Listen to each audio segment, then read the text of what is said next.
What's up, everybody? This is your Vault Keeper.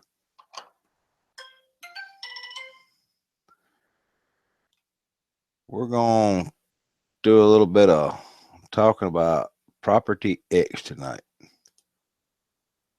If y'all hold on 1 second, I got to send out a few things. And we're going to try to get Mr. Dark Waters in here, let him do a little talking.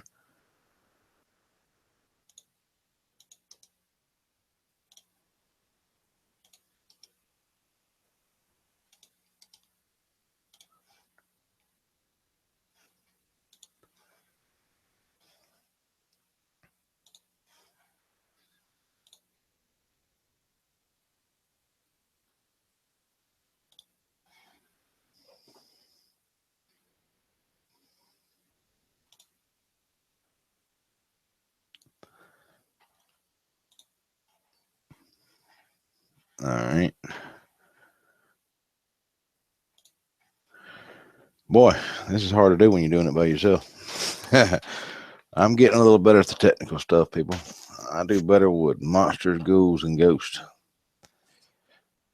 Hope everybody likes the show tonight.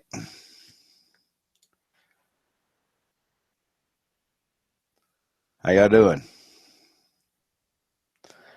I'm going to try to pull a few people in here if y'all want to.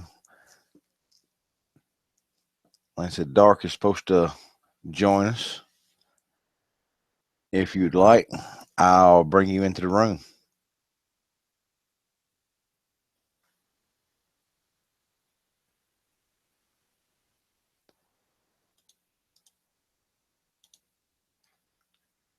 I think this will work. See if that link will let y'all in.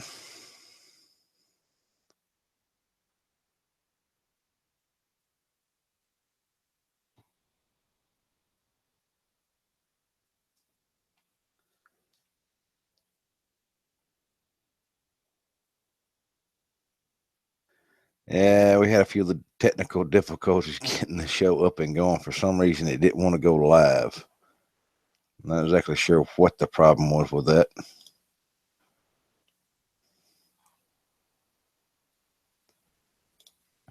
Okay.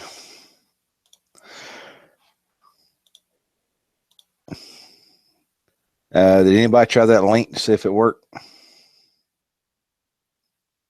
If you want to join, this is a perfect opportunity for you to ask me any questions that's going on about. I'm going to talk about Property X tonight.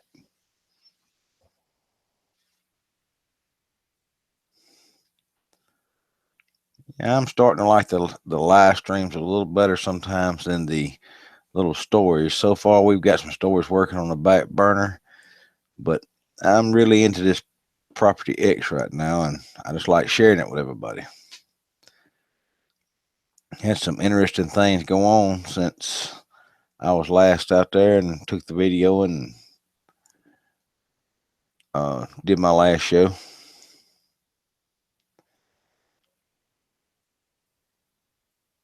Has anybody tried the link?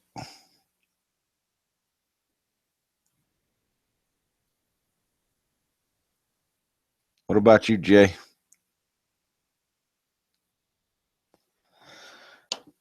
All right.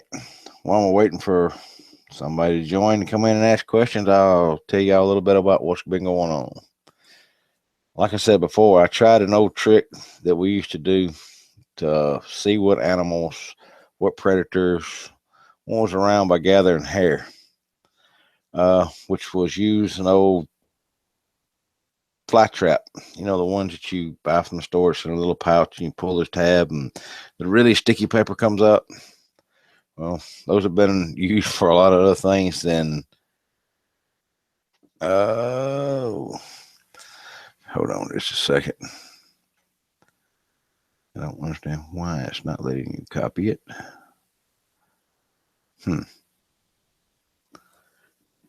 Uh,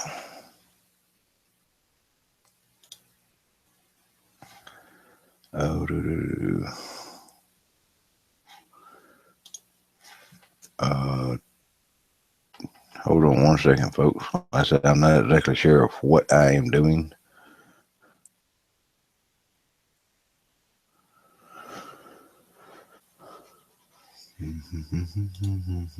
Like I said, what I did was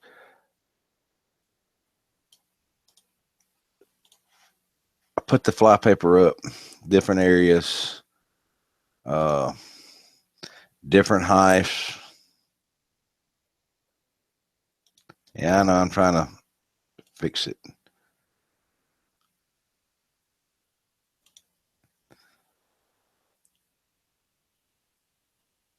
Uh,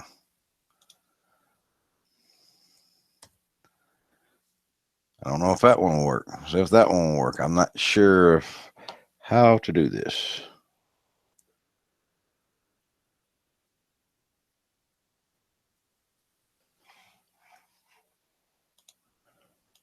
I'm sorry, folks. Like I said, I'm learning this technical stuff.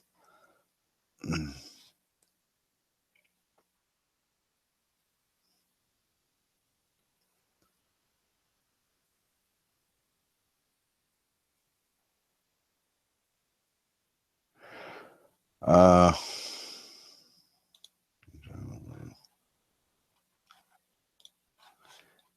well, crap. I'm not exactly sure. Did that work? No.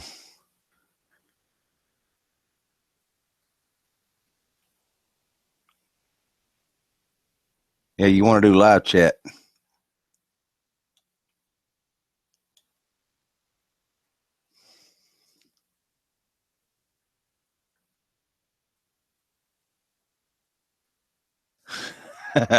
Oh, come on now. That's something we're going to start doing differently. We're going to all get interactive.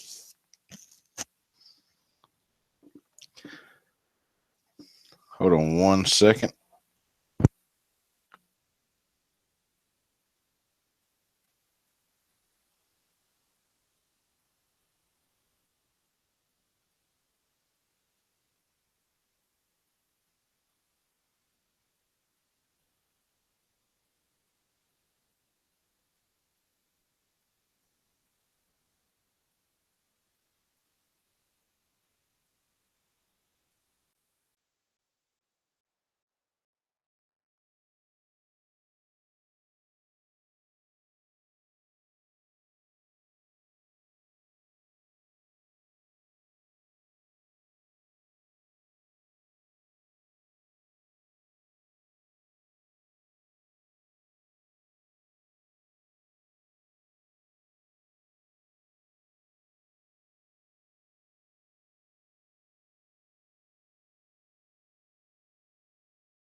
Okay.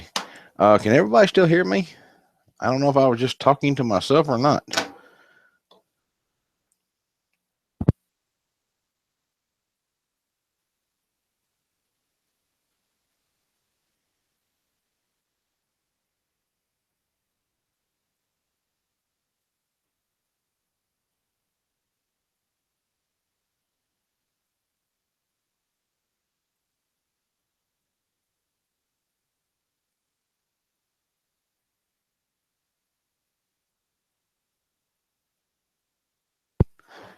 A few technical difficulties here. Okay. I'm trying to take a crash course in computer technology 101 over here. Did anybody hear what I was just rambling about just a few minutes ago about the evidence?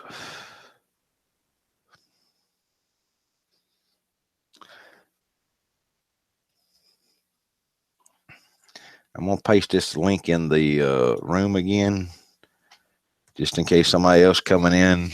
I'll randomly post it. I don't know if somebody would like to try to join in.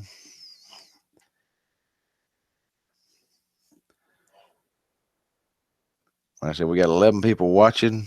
Thank y'all all. And thank everybody for all the comments they've given me and given me some great ideas, some things that I haven't thought about.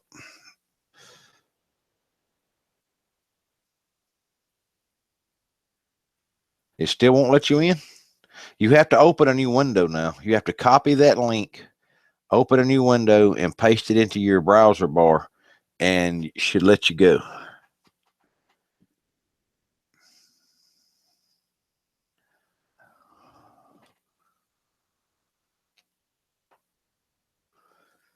Well,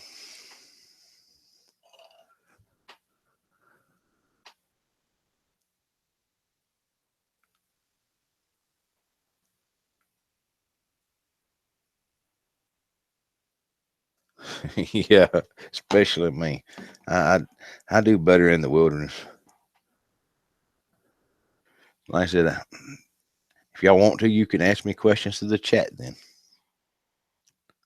But I did go out, put up some camera traps. I'm looking at investing in some GoPros. The only thing is, I just don't like the audios on them. I'm already having a problem picking up audio that I would like everybody else to be able to hear. So I'm investing in a parabolic dish that I can hook up to my camera system, because there was a lot of things going on. I noticed in the video it didn't pick up. There was something that was walking along probably about 40 yards out in that thicket from us, and I noticed none of it picked that up on the video.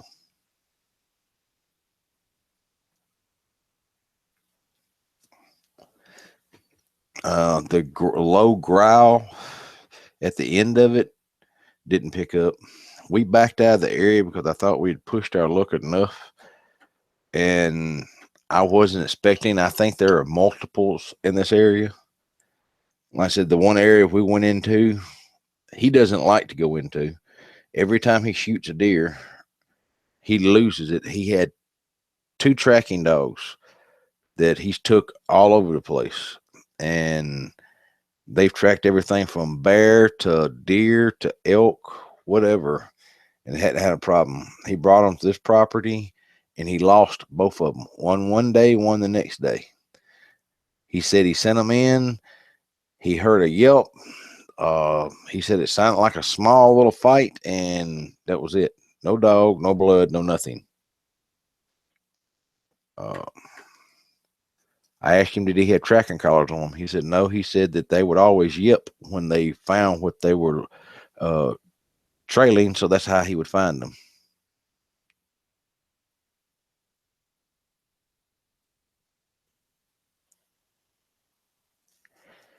Thanks, Jay. Uh, uh, I said, I'm trying. Y'all can thank Dog Waters for all this because he talked me into doing it. Like I said, I do better in the woods, and I do better with ghouls, goblins, monsters, and ghosts. And I've had several people think they knew where I was. And I'll tell you this, folks, I started out saying nope to a lot of things on there, and I thought about it, and I'm not going to do that. I'll tell you this much: nobody yet has guessed the state, but I won't tell you if you do guess it. But I'll tell you that they haven't guessed it yet. So that narrows your search down. And I have done research in several of those states that were named. And yes, those are some of them are very active states. LBL is one of the ones that I've done a lot of research in. I've done search and rescue there. I've done a lot of stuff there. And they have some weird things in there. But that's not it either.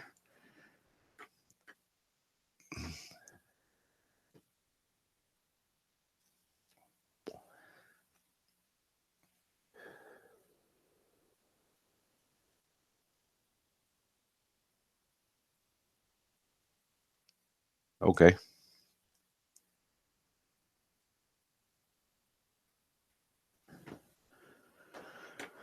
A couple of people asked me about thermal imagers, stuff like that. I've used those before. Well, let me rephrase that. I've been around when they've been used before in search and rescues.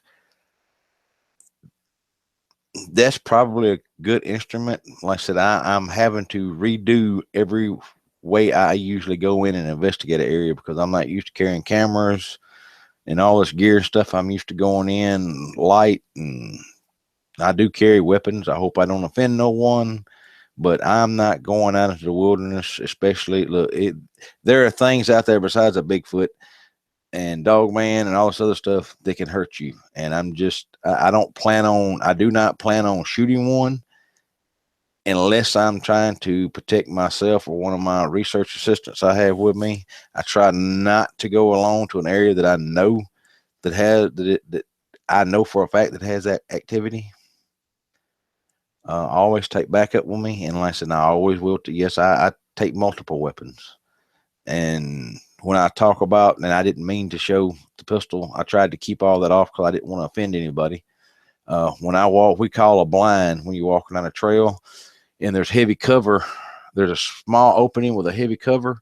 That is a good ambush point because most animals and people, whatever you want to say, they don't focus on that point where the end of the cover is.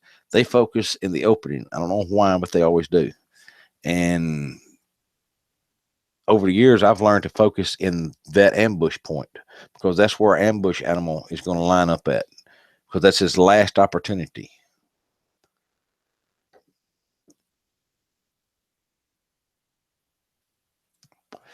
Yes, I've been in North Alabama, been all over Alabama. I've been in Oklahoma.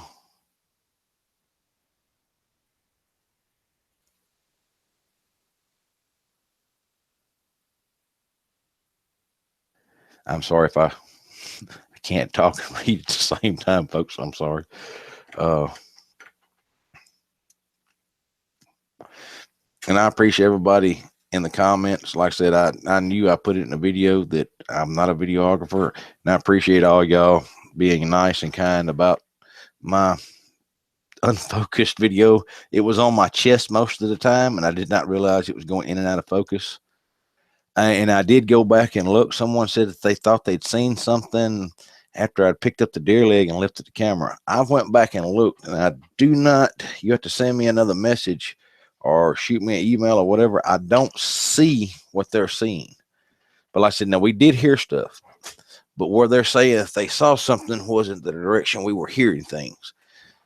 But I found multiple different tracks. The only problem I'm having with the tracks out there, though, they're not showing up real good on the camera. And I'm thinking about going out and trying to do some casting.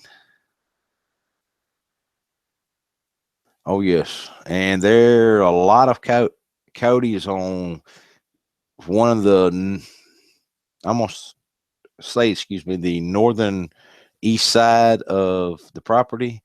I found 3 coyote dens within probably, I'm going to say 400 square yards of each other. I've never seen coyotes den up that close to each other. Usually they fight over territory too much. Now, we did not hear any coyotes, and we stayed well after dark.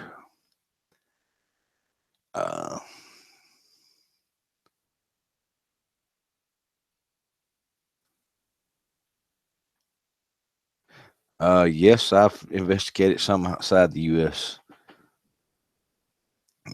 I won't say where.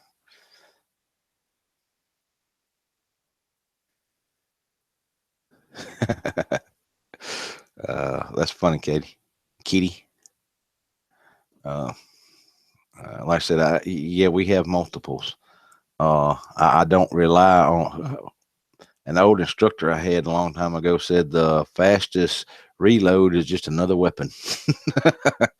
uh, oh yes, I found several things. Like I said, I've researched Alabama from top to bottom, and I found everything from Dogman activity to Bigfoot to some weird and odd ghostly things. That's the easiest way I can describe it. Yeah. The craziest thing, like I think I've told on one of DW's live streams that I found, was stairs in the woods. Uh,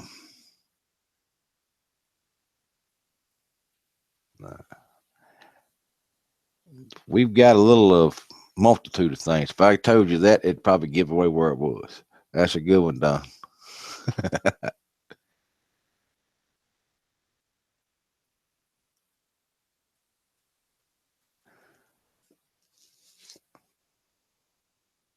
Oh, the swamps. What area do you live in, Kitty?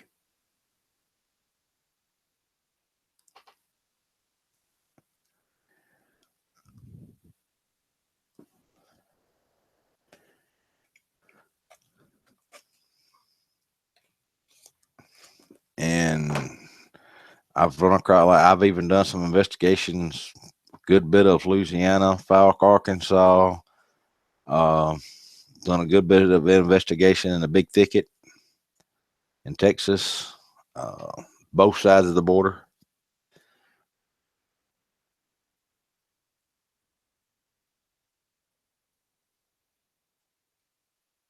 I don't know what the stairs in the woods were. Like I said, that's the craziest thing because, like I said, they were like an old style antebellum style stairs. We walked up on them in the woods, and it looked like you. Uh, there was the trees were not disturbed in any kind of way. It just looked like someone started to build a house and started with the stairs first. I cannot tell you how they were standing up or nothing else. And some people ask me, well, did you walk up them? No, I did not. We walked around them, stayed a good piece away from them because they was freaky. There was no reason for them stairs because where we were, there shouldn't have been nothing there.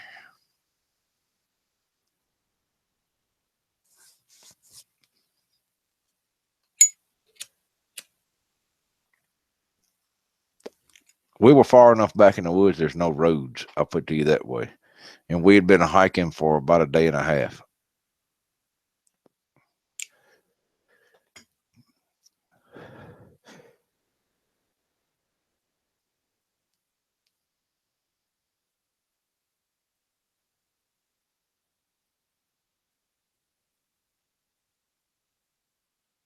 The house.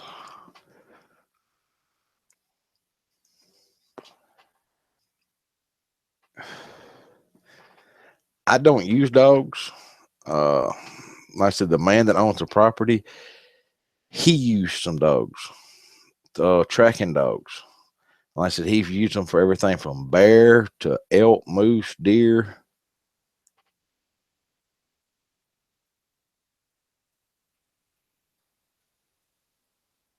No, it's not Oklahoma.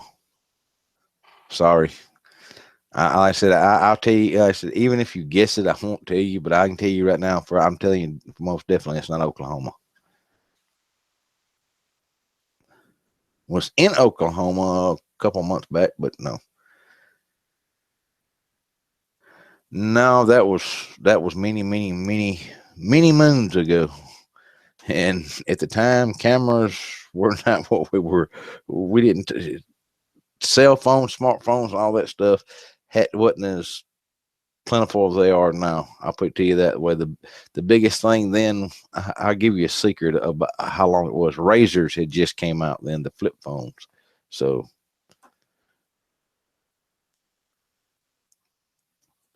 but folks, like I said, and I found some odd tracks out there on Property X. The canine track that I tried to show you in the video, I don't know how well it turned out. I could see it, but like I said, I knew what I was looking at. That's what I'm calling a canine track. Now, we do have some big cats in the area, but I didn't find any other tracks except for in that open area on the other side of the I'm going to call it the large creek. It's not big enough to be a river, and it's not a stream. It's a creek, and it's several sloughs in that area. I don't know if you know what a slough is, but it's big enough that ducks are holding up in it.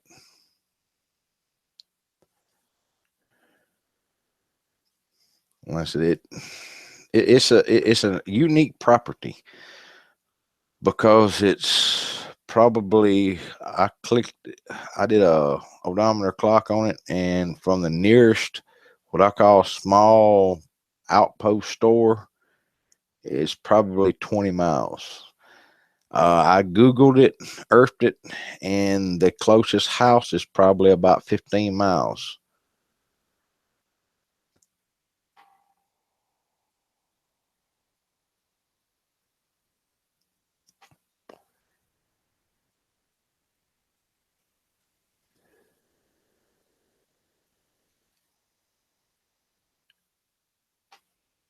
Yeah, I don't give out locations, especially because you never know when I'm going to be there, when I'm not. And not only then would you have to worry about the creature or creatures in the woods, you'd have to worry about me, because if I'm there, if I'm planning on staying there, I do set perimeter traps and stuff like that. And I would hate for someone to sneak out on this property that shouldn't be there looking for something that honestly I'm not for sure yet. I think they're squatches. I think it's multiples. And I think there's a big alpha male in the group. I don't want anybody to get hurt. And like I said, my goal is not to try to hurt these animals.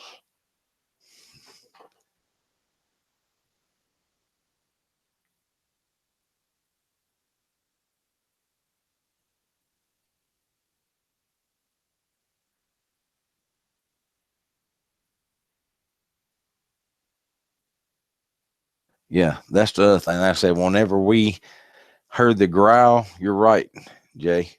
Um, when we heard that low growl, to me that was an annoyance growl. We had annoyed it. I believe it was trying to feed, or it was trying to eat, or whatever. We had interrupted its plans, and it was letting us know, and animals like dogs, wild dogs, uh, they'll give you an annoyance growl or let you know that they're teed off right then, back off and leave them alone. And I believe that's what was going on. That's the reason why I cut the camera off and backed. We immediately backed out of the area. We probably hiked another, I don't know, probably half a mile out of the way to make sure we went way back over into an area that he's been coming in and out of and hasn't had any problems.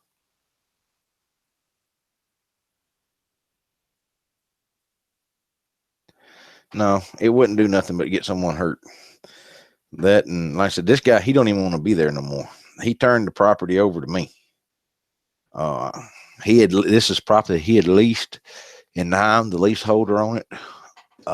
And I'm going to use it specifically for the purpose of researching for us on this channel. There's a lot of people that go out and do hoops, house calls. Now, you will not hear me do any of that. You won't hear me do any wood knocks. I just don't believe in doing it. Most people don't understand what they're doing when they do that. Uh, I've heard some other groups that agree with me on this. Bear and Kumbo are one. Uh, Most of the people that you see on these TV shows and stuff, they have no idea what they're doing, and most people don't understand. They're never going to see nothing. You're never on that because you've got four researchers. You've got anywhere from at least four cameramen. You've got at least with four cameramen, you're going to have two sound guys. You're going to have a producer.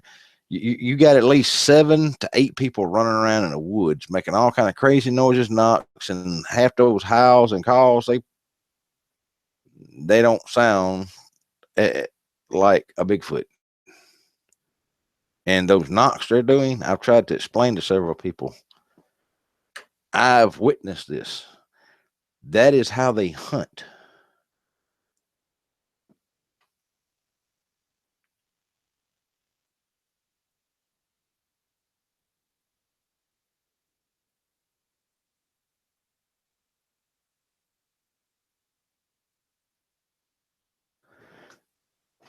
Well, yeah, you're right, Kitty. That could be anything from just what I would call a regular animal everybody knows about.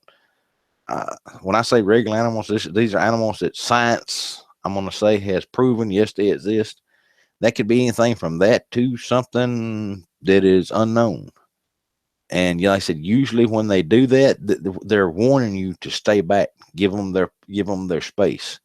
And sometimes shining a light on is not the best thing because now you have made yourself a big target.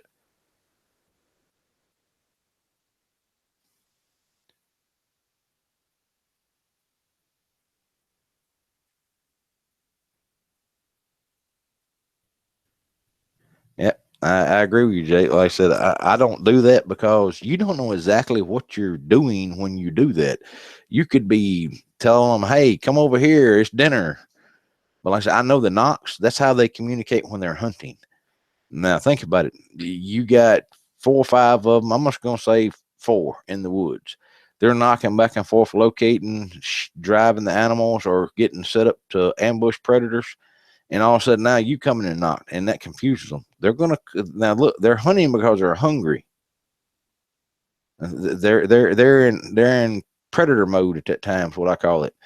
Now, do you think you want something that could weigh up to 800 to 1,000 pounds? It could be anywhere from a young juvenile can be anywhere from 6 foot to 8 foot tall.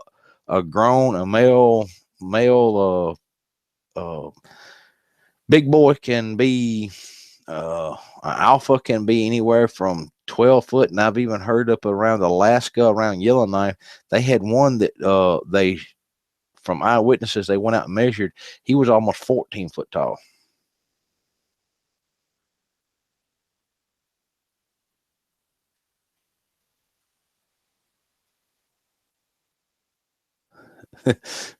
Actually, snakes crawl more in the daytime. They're cold blooded. They will come out at night to catch prey and stuff, but they usually hold up at night because when a lizard's metabolism slows down, when they cool down, the metabolism slows down, which slows them down. So they tend to hide. Now, I am not an expert in no kind of way. I'm telling people stuff from my experiences and what I know to be true. I'm not an expert by no kind of means. I know a good bit about DW likes to call me an expert on Bigfoot, but like I tell him, there's no such thing as an expert when it comes to something that no one has had the opportunity to study in great detail.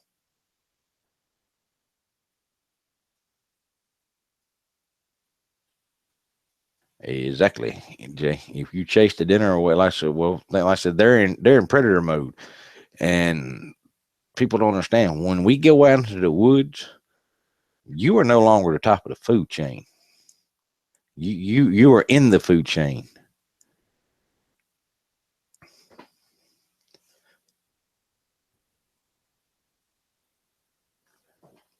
Uh, A lot of people have asked me, had I had plans to try to kill one? Nope. I have no intentions of trying to kill one, harm one, molest one in any kind of way. I'm doing this, like I said, for our benefit and for our, I wouldn't want to call it entertainment, because anytime you go out into an animal's natural habitat and you disrupt that by just being there, it's not for joy or for sport. I'm trying to teach this stuff, and I'm trying to learn myself. This is how I teach myself. This is how I learn. I go out and I do. You can read about, I can read about doing everything on this computer here to do what I'm doing. And that doesn't mean that I still know what I'm doing unless I do.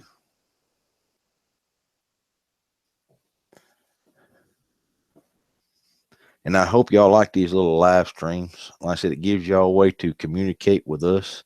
I've stayed in the dark and the shadows for a long time.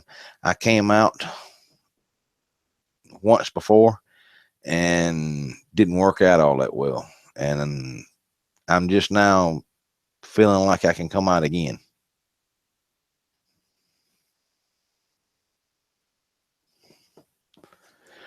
One of the things that I've been talking to DW about that I'm going to try to do is I'm going to go out and I'm going to set up a mock camp out there and see exactly what will happen. When I say set up a mock camp, I'm going to bring in dummies, tents. I'm going to have a radio playing softly out there, and I'm going to hide a couple of cameras in the tents, around the tents. And the only thing I'm not going to do, I'm not going to leave a fire burning. That's just stupid and dangerous.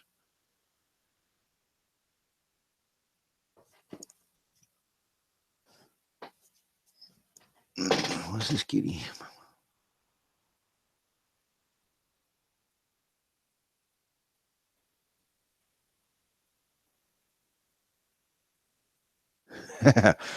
uh,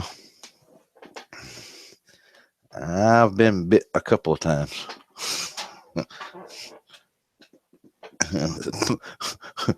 By animals and by people, I guess you could say.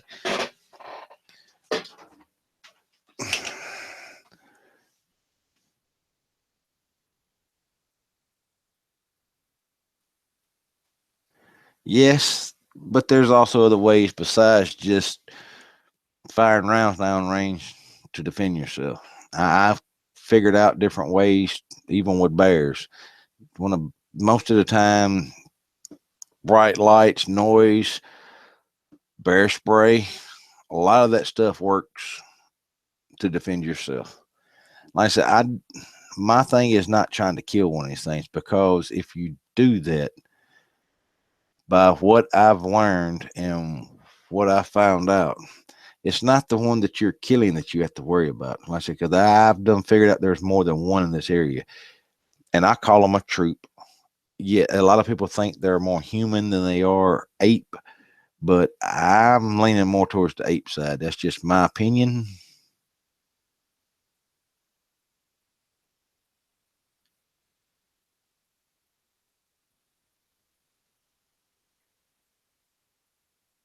Uh, what was that?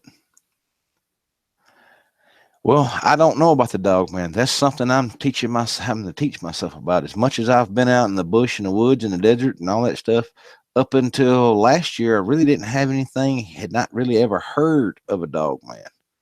Now I had heard of some Sasquatch, Bigfoot. I like to call them Bigfoot. Um, I did hear about some Bigfoot that had supposedly muzzles, which would be a snout. Now, I don't know if they misidentified a Bigfoot and it was actually a dog man back then, and that's what I was being told about. But they were real aggressive, and they run people out of the area, and they tore up a camper. They would chase people on four-wheelers. And I'm wondering now if back then, if that wasn't Dogman, but like I said, until I never heard the word Dogman until about a year ago.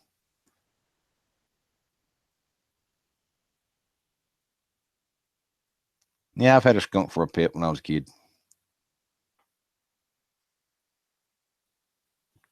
skunks are just like a big old cat, basically.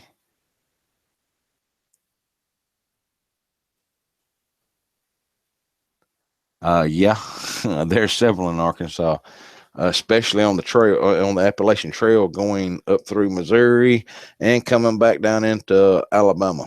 I've been all up and down the Appalachian Trail. I took about 2 months one time and just did nothing but hike over the Appalachian Trail.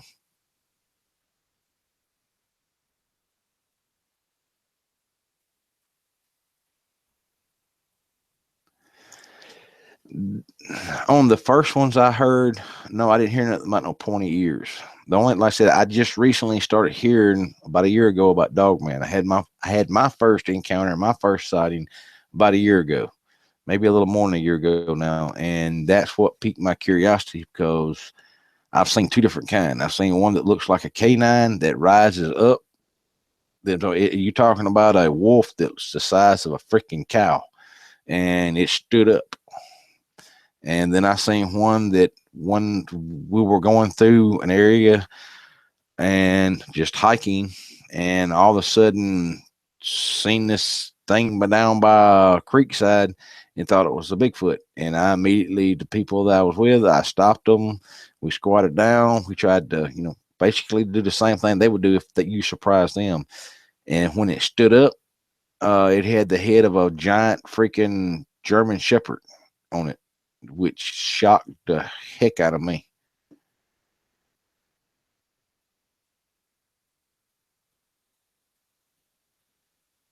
No, the one that I saw that looked like a Bigfoot with a dog head on it, it that's exactly the way I can describe it. It did not have an eight face. And Bigfoot, I've seen several different ones, seen them through scopes, seen them with my naked eye, however, and they're like people. No two people, unless you're twins, have the same face. I've seen them where they grayish looking, the hair and their skin had a lighter tone and weathered and looked like old leather. Uh, Dark, light, the skin color. I've seen some that looked like they had the mange because they had bits and pieces of fur missing. Um, I've seen small ones that would remind you of a damn gorilla, the way when they were clinging to their mother. That's the easiest way I can describe it.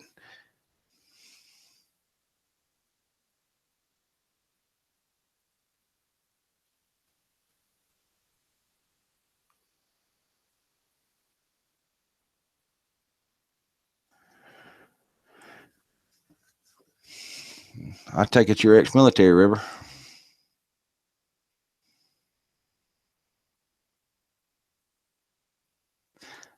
There's several encounters that you can go look up on Google, go back and read, research, and there's been several leaks from military bases where they've had encounters with Bigfoot.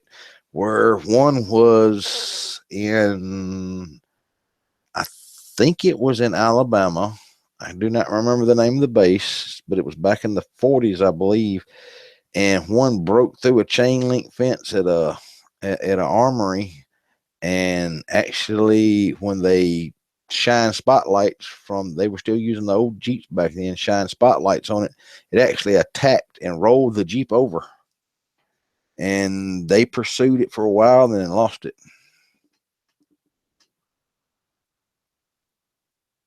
Okay, River.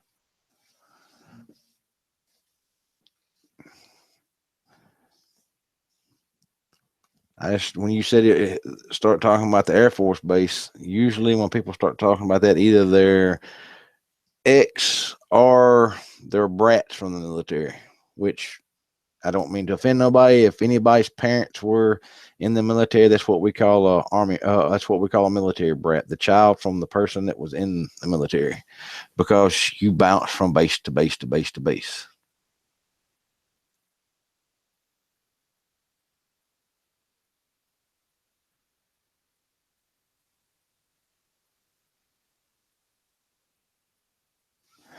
The other thing is, I've got a. I'm going to like I said, I'm going to share what I can with everybody. And this is something I've been talking over with DW, and we talk a lot about stuff. I have some theories that's the reason why I want to use this research area, because I honestly think this is what I call a nursery. Um, when I mean by a nursery, think about it. You just don't carry your kids. You wouldn't carry your kids to Walmart parking lot and just, let them hang out right there in the parking lot and just roam around, would you?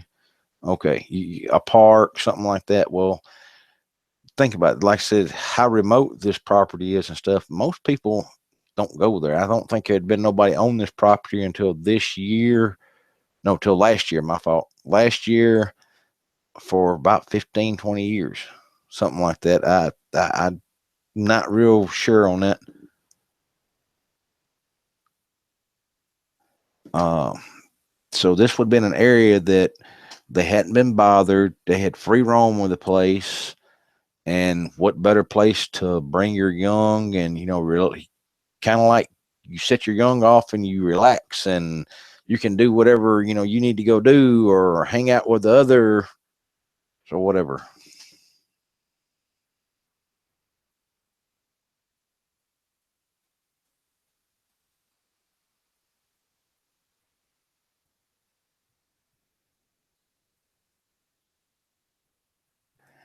I don't know.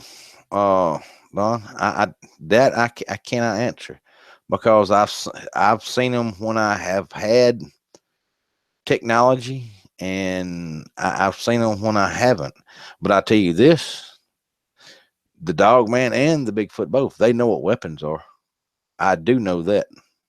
Now, if you've got some that are not that aggressive and they see you with a weapon, 9 times out of 10, you may hear them, but you will never see them. If you've got an aggressive male in there, if you do see him, it's probably the last thing you're going to see. With him knowing what that weapon is, and that you can hurt him or hurt someone from his troop.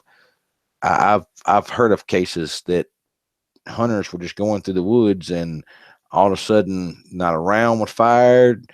It was still across there, what we call combat ready, which is it's slung across your neck over one shoulder, and they were found dead, supposedly killed by a bear. But I just don't see a bear spinning your head around backwards.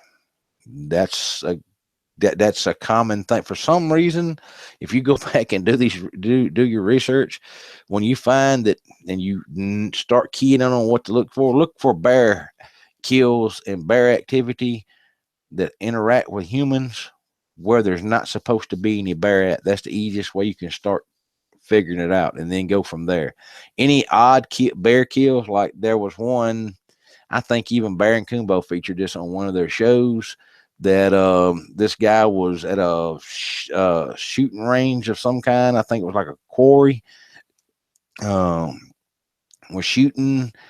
He didn't come back for a while. Someone went and looked for him, and they found him folded backwards in his vehicle.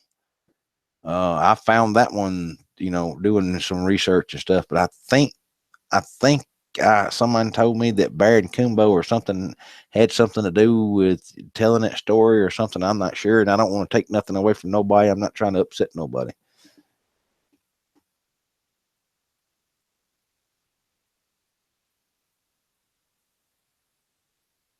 Yeah, I believe that, Jay. And like I said, and I'm trying not to make a big footprint out there. I'm trying not to go in and cause so much disturbance. Either they want to run me off, or they wind up leaving, or I make them aggressive. I'm not going to feed them. That's one of the worst things. I tell people, do not do that. You do not want to feed these things. You do not want to try to establish some kind of bond like that. If you want to know what bad can happen from that, ask any vet, ask any park ranger. That's why they have all these signs up where there's bears that you go into. Don't feed the animals, because you habituate them looking at humans for food. And when the human does not have food, the human is food. You do not want to do that. Like I said, I tell most people, think of it as you're going out investigating a bear. You're not fixing to try to get just as close as you can to that bear and start snapping pictures or knocking or calling or whatever, because you're more than likely going to piss that bear off, right? Well, like I said, I bet most bears will run from you unless they feel like they're trapped. They have no other choice. Then they're going to turn and they're going to fight. Well, a Bigfoot's a whole lot damn smarter than a bear, and I don't want to piss something off that can take a bear's head and spin it around backwards. I've had people tell me that several different occasions, especially up north, that they've come across bear dead, that their heads were pulled off, that their back, they looked like they had been folded in half. Now, a black bear is bad enough, but you take a grizzly. I've got a story here that it's not good enough to put up on the channel because it doesn't go into great enough detail. But this is what I was told. They were hiking. They come across a smell, and they actually thought they were going away from the smell, but they were, I call them city slickers, and the wind was blowing into their face. Well, they actually, for some reason, thought the dead smell was coming from beside them instead of coming from in front of them, the way the wind was blowing to them. And they hurried up and actually went up the hill thinking they were going away from it, and walked right up on top of a dead bear carcass, a grizzly bear. He said his head was touching his butt, and his stomach and chest had been ripped open. It had been laying there long enough that it had started smelling. But the odd thing is, none of the other animals in the area were feeding off this dead bear. That's another thing that have found odd. Usually when an animal goes dead in the forest, overnight it'll be gone. I'm talking animals are going to come in, opportunists are going to come in, vultures, raccoons, you name it, and they're going to come in. They're opportunist animals. I found animals that were oddly killed where their stomachs ripped open, honestly, like a hunter had took it down, but there was no bullet holes, no arrow holes, no nothing. It was just a dead animal with its neck twisted around, its stomach contents pulled out, its chest cavity pulled out, and none of the other animals in the area would fool with it. Now, when I say none of them would fool with it, I come back several times checking on this to see if my theory was right. This animal wound up rotting there. None of the other animals would mess with it. I don't know if it's because of the smell of whatever killed it. I believe it was a Bigfoot. And they thought maybe the smell, hey, look, that thing right there may kill me too. And they got away from it.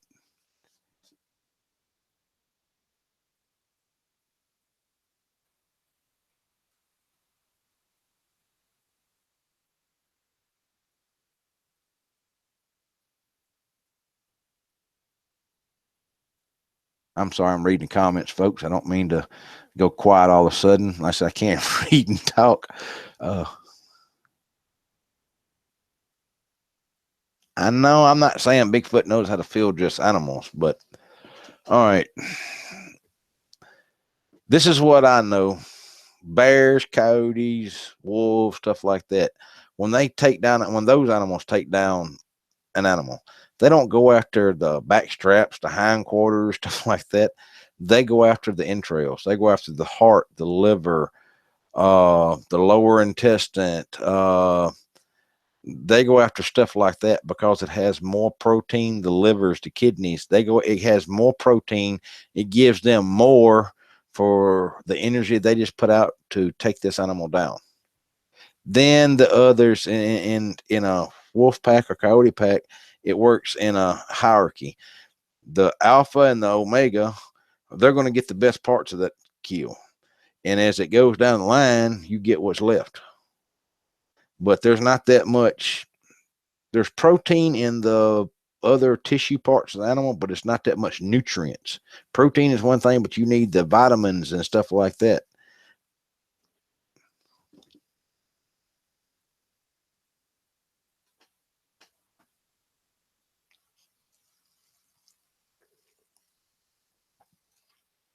Sorry about that. I had to get me a drink of my coffee.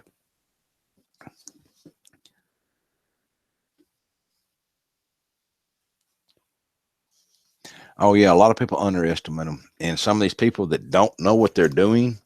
Look, I'm not telling anybody. If you got the passion to go out and try to research these animals, by all means, go. First, do your homework. Get you some knowledge. Just don't run out there and start trying to chase these things down. Like I said, I've heard accounts where people turned their headlights on one of these things, and it went up there and utterly beat the shit out of the front of their damn car to knock those lights out, because I think the light hurts their eyes, especially halogen or seal beam, whatever you want to call it. These real bright damn they don't like it. Think about it. They're hunting at night. Your eyes are set up for the dark, the moonlight, the stars, and all of a sudden somebody shines a 10,000 watt candle power or 5,000 watt candle power light in your face. It probably pissed you off too, and you want that thing out of your eyes, so you go over there and you make it stop.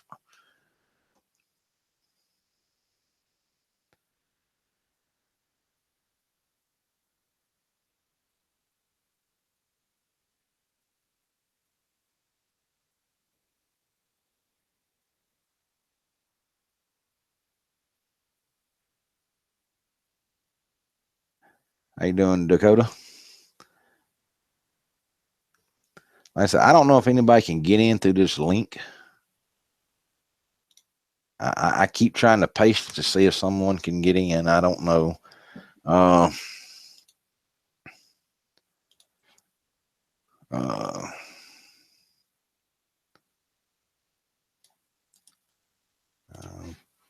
try again.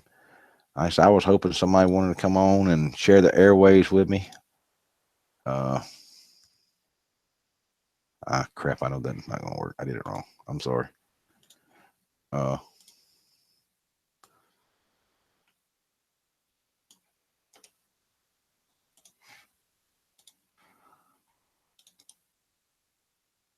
I said technical stuff is not my forte.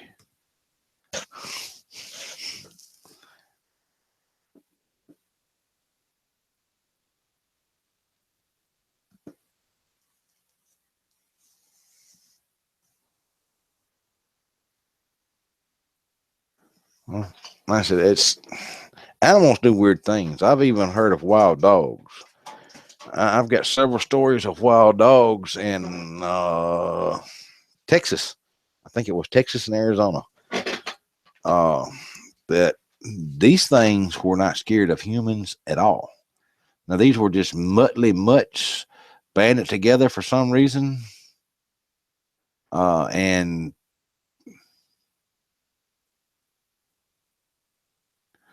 um, were known to actually track down humans camping, and uh, they would viciously attack them. You can go back and look. I think it's on Reddit or somewhere that a family with a little boy was killed by a pack of dogs on the. I'm not sure about the name of the park in Arizona, but it was a park in Arizona. I think it's close to the Four Corners, that was killed by a pack of wild dogs.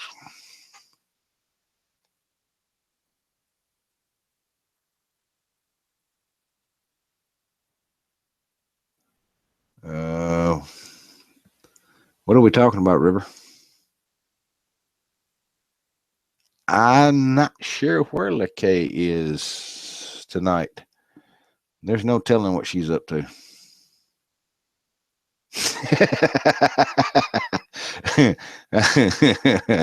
Yeah, she probably could. That's why I keep her around. Her and Lethal. That's what I. That's number one's. My number one minion's name is Lethal. You may see him come across here.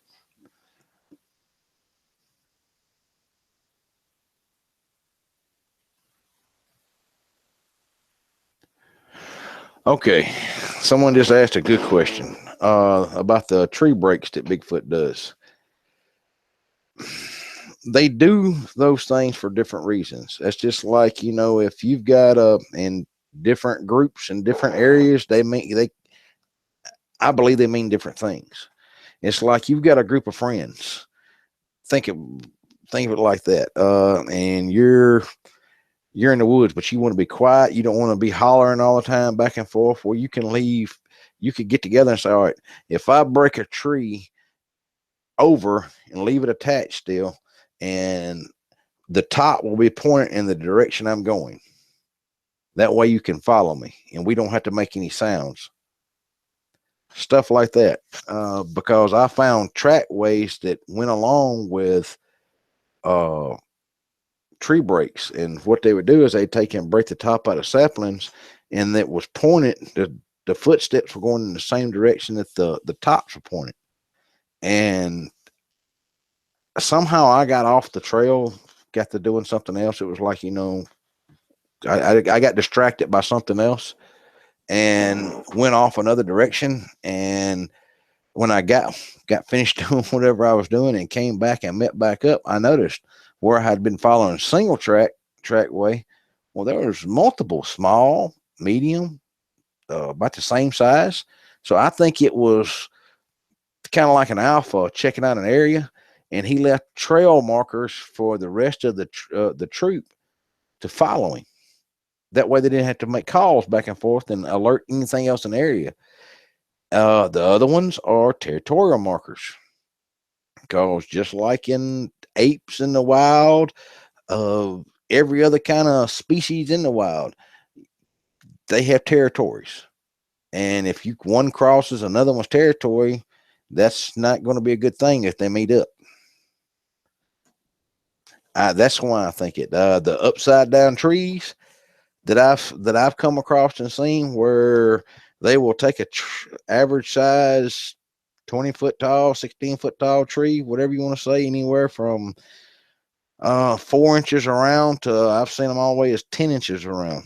They're broke over and pulled up by the roots. Sometimes they're broke off and then stuck back in the ground like a post. And I want to tell you something. I've seen some drove in the ground upwards of 2 feet in some hard compacted ground. That takes a lot of freaking power, because we dug one up, and that's not a good thing either, because we pissed off the Bigfoot that had done that, and it went out there then and piled up logs that we couldn't move across the road to keep us out of its area. That's the other thing they'll do. They'll push over trees on trails and stuff that your humans will walk on. That's kind of like, hey, this is my area, get out. That's the first sign. If you come across that and you're going to be doing this researching that I was just talking about, getting some knowledge before you just run out there, that's the first sign that, hey, you may be getting a little too aggressive with them and you're researching, and it's going to escalate into you probably getting hurt. I've come across some stick structures. I've never come across any what everybody wants to call nest, and what I've seen on TV people call nest. I've never seen that except for in the Amazon with the silverbacks and stuff like that. And I've seen stick structures where they were put up around like it was blocking wind or snow or something like that, but not like a structure you can climb in. I've never come across that. I'm not saying they don't do it.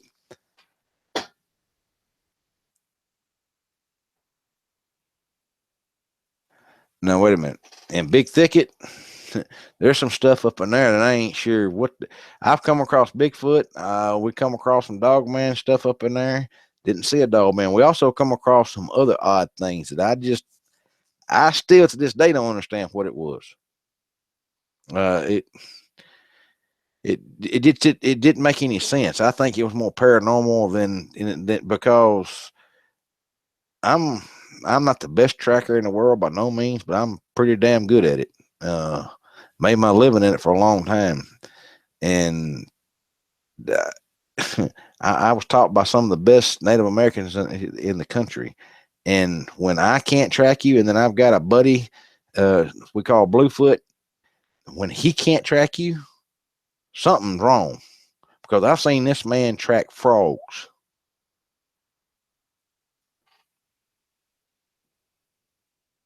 Uh, that's why I think it went more paranormal.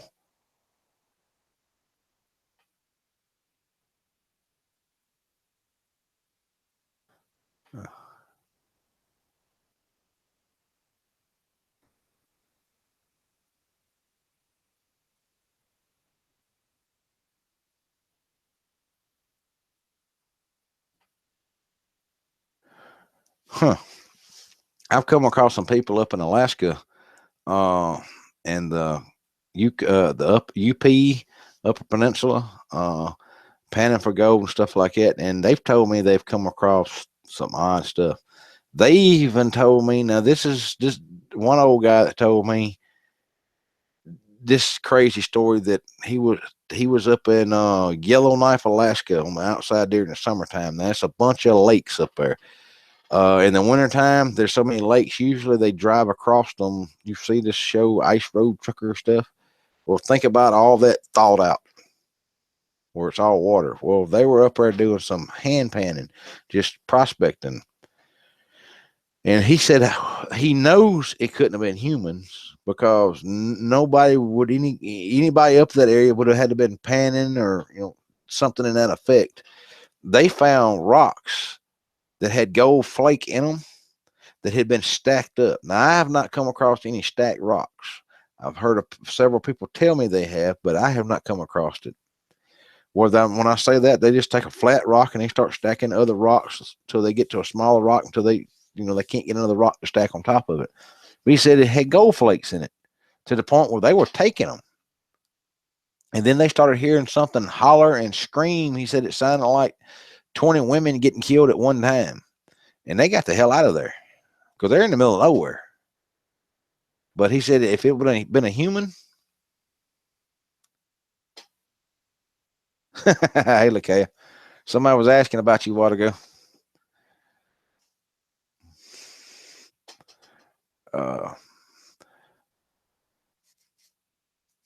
Dark Water, won't you come join me, man?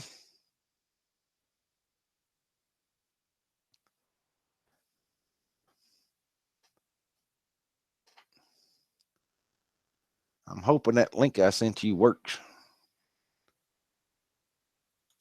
Because couldn't nobody else get in here.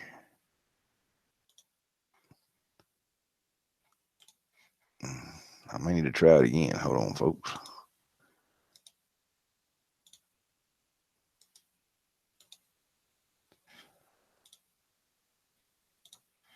I sent it to you again, Dark Water. See if that helps. Ouch.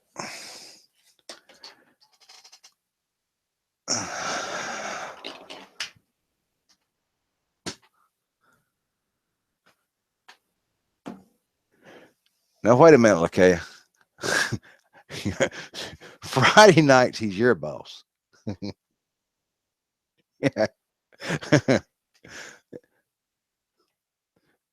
Lakaya does a lot of research for me and Dark.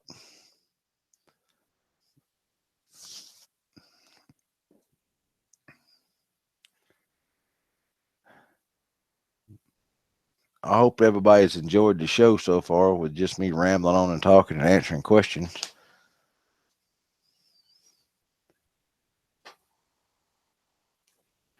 Hold on one second, folks. I'm trying to get DW in here.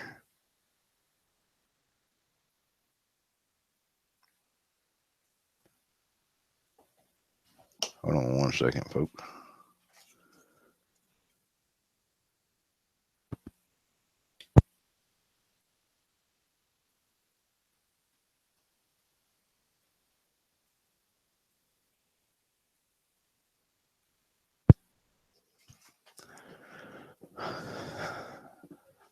Like I said, the more I do this, the better it's going to be.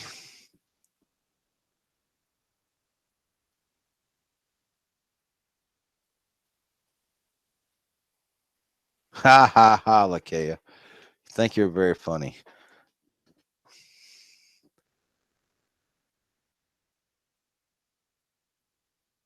Oh, I try to be. Like I said, that's why I'm doing this. Like I said, I'm not doing it trying to prove anything to anybody. I'm just doing it for our benefit and our enjoyment here on the Vault of Nightmares and on Dark Water stuff. And like I said, I've been waiting for some of what I call the trolls and the haters to come along. They can do that if they want. I don't. It doesn't bother me.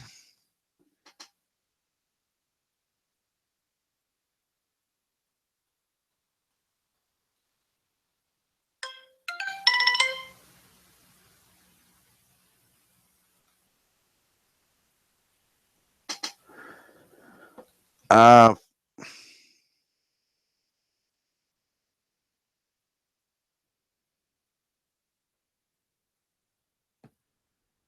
I'm not sure what makes those.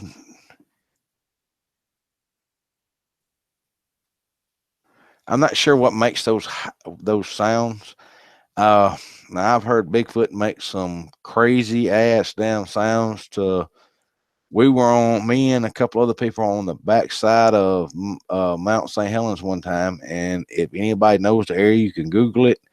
There's nothing there. There's no roads there. There's nothing. If you're not hiking, if you wouldn't dropped out of a helicopter or airplane, whatever, you're not getting back. You're damn sure not getting a car back there. We heard a car alarm up there, and it moved. It would be up the hill to the right of us, and it'd be over the hill in another valley over here. And what I think sometimes is the younger ones, they hear stuff like that and they mimic it. I've heard them mimic birds. I've heard them mimic owls. Uh, I've even heard of people saying that they were like calling a dog or something like that, and something off in the woods kind of made the same mimicky noise, but it wasn't speech. It kind of tried to make it sound like it was speech, but it wasn't speech. Trying to call their dog, trying to call their dog at the same time.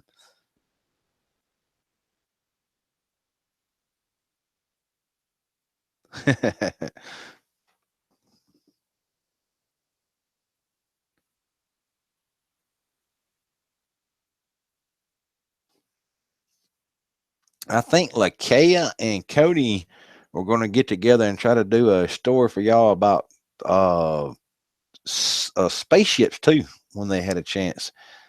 They've been busy at Mr. Cody's store. He got up and going, and I think they've got the internet sales going and stuff. So they've been pretty well busy doing that. Lakea's she's as busy as a beaver in in a wood store.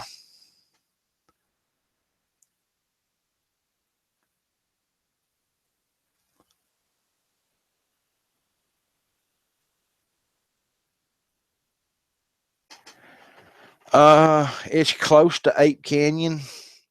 Ape Canyon is actually before you get where I'm talking about. You're probably 5 miles from Ape Canyon. I've been through there, and see that's the other thing. Some of these places that most people, I don't know if anybody else in here know about Ape Canyon, but that's something that was named back before. I think it was the 20s or 30s that was named. Like I said, that was all before anybody ever heard of Bigfoot, Sasquatch. Why call it ape? There's not supposed to be any apes in America. So why won't you call something Ape Canyon?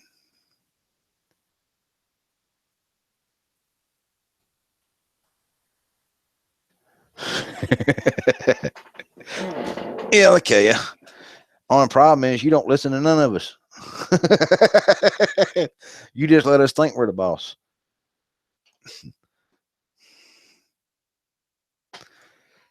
That's like some of these places that I think have Bigfoot, Dogman, whatever. You hear of Hell Holla, uh, uh, Hell Ridge, Devil Ridge, Devil Mountain.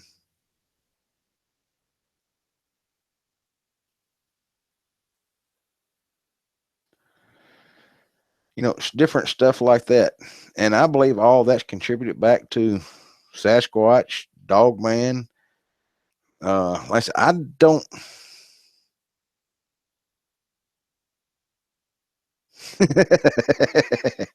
Okay, look, yeah, I hear you. Uh, I think it stems back to, like I said, the Dogman and stuff like that. Like I said, Dogman, I don't know a whole lot on, because that's one creature that I just don't fool with.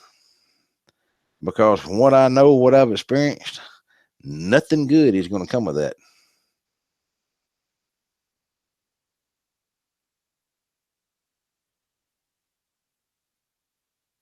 Yeah.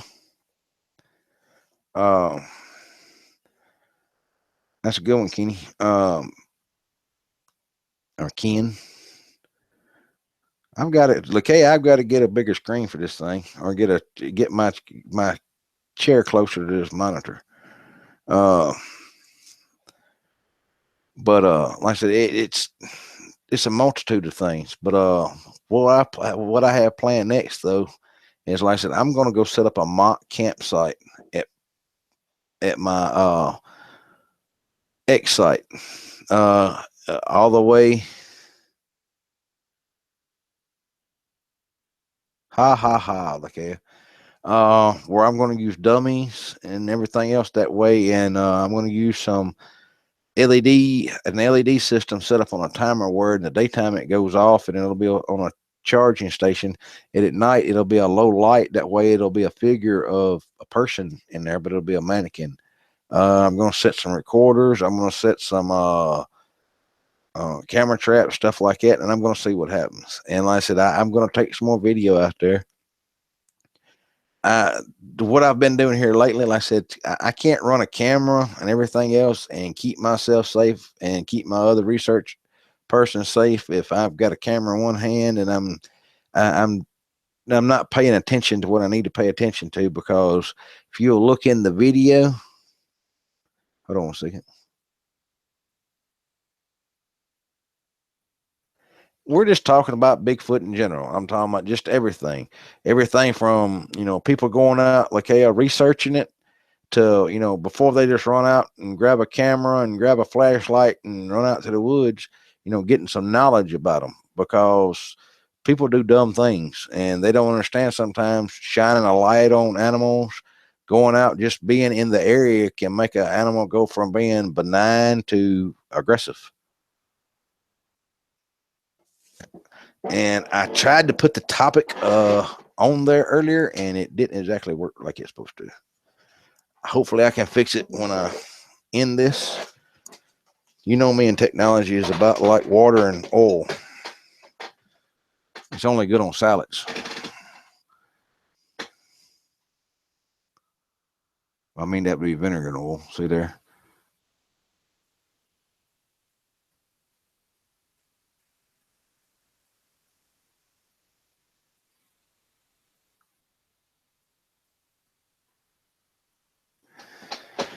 Uh, and I said, that's the biggest thing. It is, like I said, people understanding what. Like I said, I'm not telling anybody don't go research, not go do this, that, and the other, because until you spend time in the woods, you're not going to learn anything. You can listen to me all day, and I don't mind entertaining y'all. But if you want to witness some of this stuff, have some of this interaction, you got to get out there. But like I said, be safe about it. Understand when you've overstayed your welcome, I'll say. Like I said, just like in the video, and like I said, when I say I don't like to do the video and stuff unless I know what's going on in that area at that time, it's because if you'll look in the video right before I cut to the part where I pick up the deer leg, I'd actually walked right by that because I was looking through the viewfinder of the camera, and instead of looking around, I'd walk right past it. I was saying that I'd smelled an odd smell, and what it was the kill site that I was smelling. And like I say, if you'll look, I seen it in the video right before I cut to the part where I pick up the leg. Right before I pick that up, I tell you, I'm going to stop this so we can get through, so I can hack my way through this brush. Just a few seconds before that, if you'll slow down and look, you'll see where I walk right past the leg laying on the ground in a blood spot. Because, like I said, I was looking through the viewfinder and wasn't paying attention to what was going on around me. And that's a good way to get yourself in trouble. Good night, River.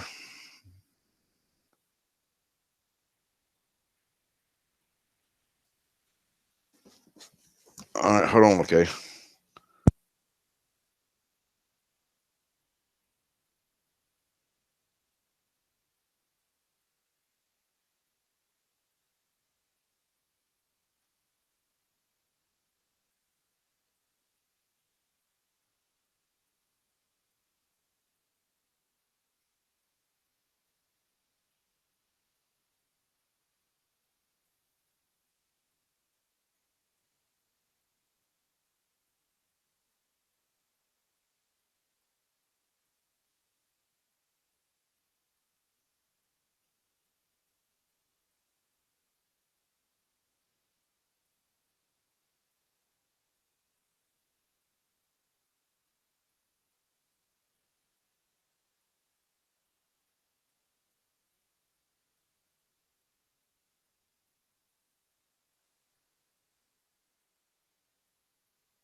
Be right back, folks. Hold on.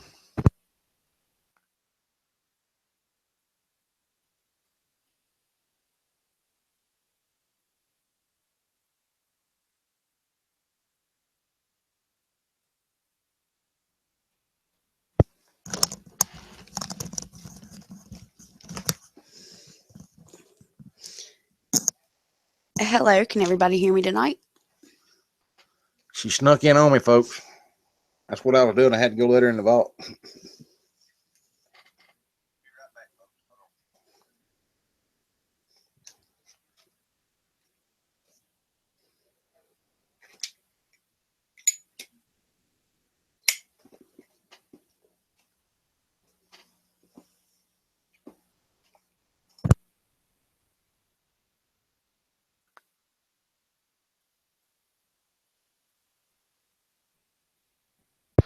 It just come through.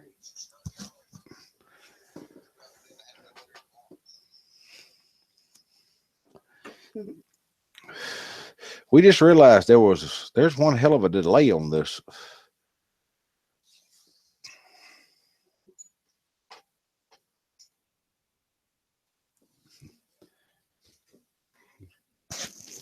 We're having a little bit of a technical difficulty, so we had to give out a couple of wrenches for a moment. That's all. You can have it back. I'm going to work. All right, get out of here and go to work. I told y'all, never know where she's going. She's more sneakier than I am. I think sometimes she's sneakier than Squatch.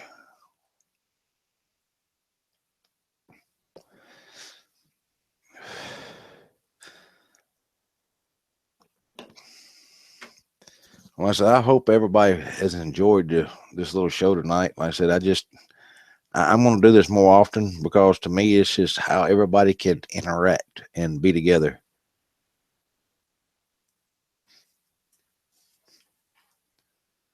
Oh, Lord, she's got a wrench now, y'all. There goes the vault.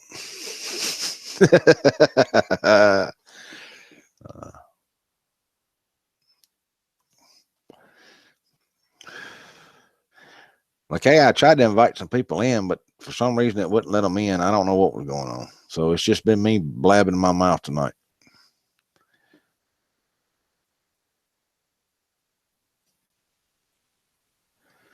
Yeah, you're right, Jay. But like I said, it to me, it lets y'all have a communication with me. And like I said, I'm still gonna do my stories and stuff. I'm gonna do the videos and stuff now. I'm trying to add to it. I'm trying to grow the channel because I didn't realize until I started doing it how much I enjoy it. Gives me something to do without having Lakia on me all the time because she always tells me if I don't have something constructive to do, I'm always being destructive.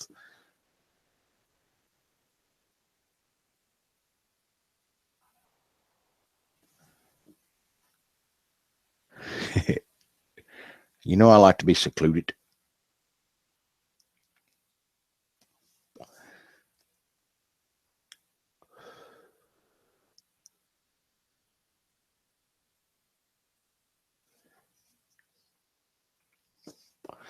I don't know. Like I said, it took me forever to get the live stream up and going. I don't know if it's something going on with updates for YouTube or what.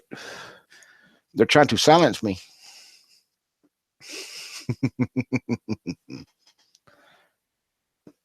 But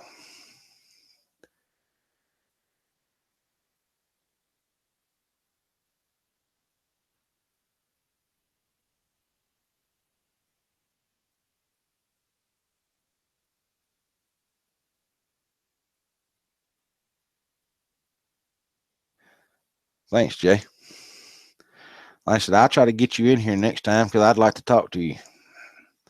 Like, let you ask some like I said, I like it when people ask questions, and that's like I said, I may learn something from one of y'all, and y'all may learn something from me.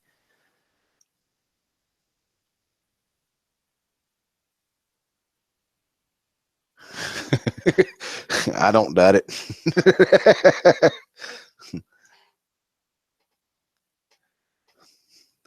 Well, as long as they stay out of my vault and stay out of my area, I won't have to put them in a black in a coffin. You know, them black suits they wear make nice uniform dresses.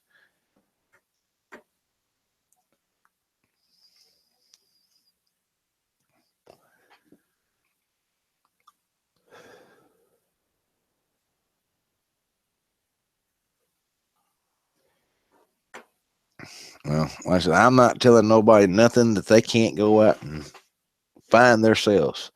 Most people, like I said, when they go in the woods, like I said, I missed something when I had that camera up. And that kind of agitated me a little bit because, like I said, I'm not used to that. And I'm used to being aware of my surroundings. And I didn't realize, just like I said, that's how people can get themselves in trouble. I walked right by a kill site, was not more than 5 feet from it. And because I didn't see it through that viewfinder of the camera, I didn't know it existed. If I wouldn't have smelled it, I still wouldn't. But that's what kept me looking around was I couldn't figure out, and I was standing so close to it, me looking around trying to figure out what the smell was out away from me. I'm standing right by it.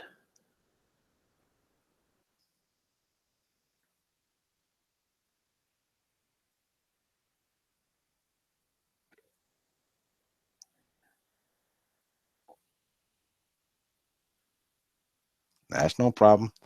Like I said, I don't plan on going anywhere unless YouTube kicks me off or the government decides to shut me up.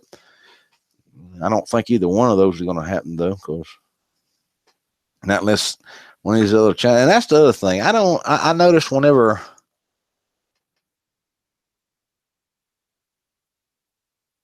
Oh Lord, now you got to start her up again. She loves the English accent.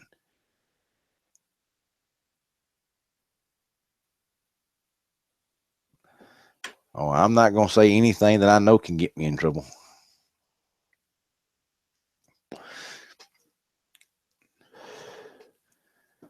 But like I said,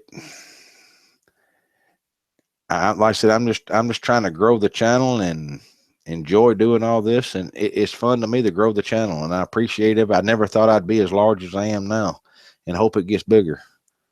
And what I was going to say just a minute ago is, I've had, besides Darkwater, I've had one other narrator contact me about wanting to do some collaboration. I didn't realize the stuff that goes on behind the scenes and on the scenes and on the channels of the hate and the discrediting because they think one person is trying to take something away from this other narrator. That's the reason why I started trying to do something. I looked at what people, instead of looking at what people were doing, I was looking at what people are not doing.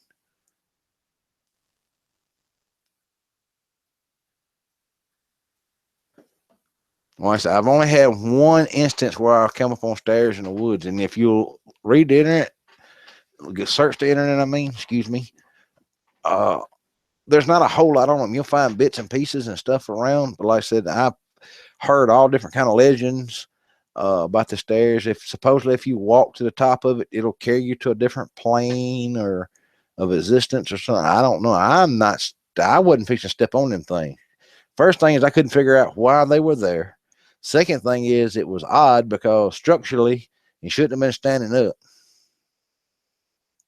So we went about our business and got back on what we were supposed to be doing.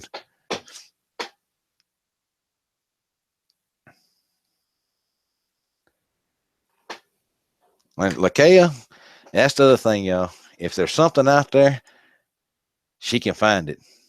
She's good at digging stuff up.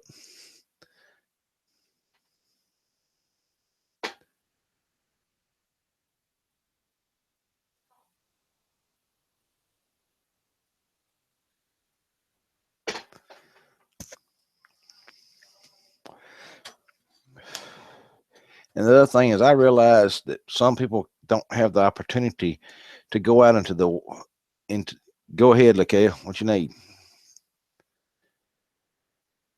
I'll keep talking, wait till you respond. A lot of people don't have the opportunities to do the stuff that I do.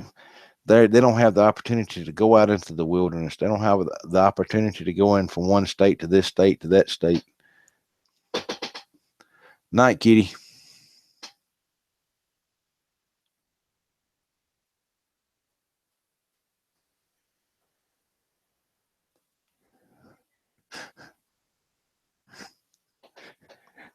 Yeah, she's been accused of that a couple of times, Jay.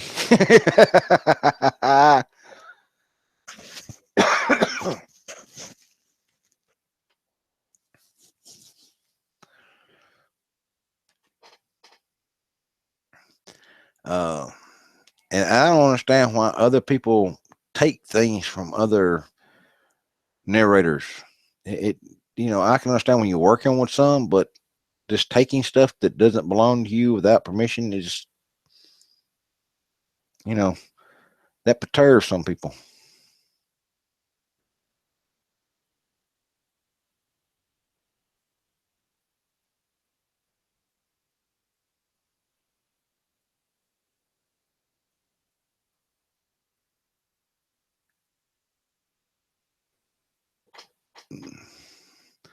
Yeah, Dakota, I have the luxury of, like I said, I get to travel a good bit. I get to go places that most people have never heard of, or if they have heard of them, that's only in books, TV, or whatever.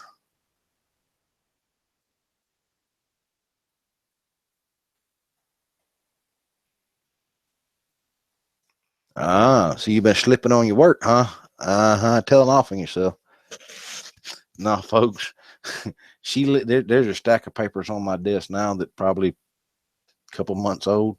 Because, like I said, paperwork, computer work, all this stuff. I despise it.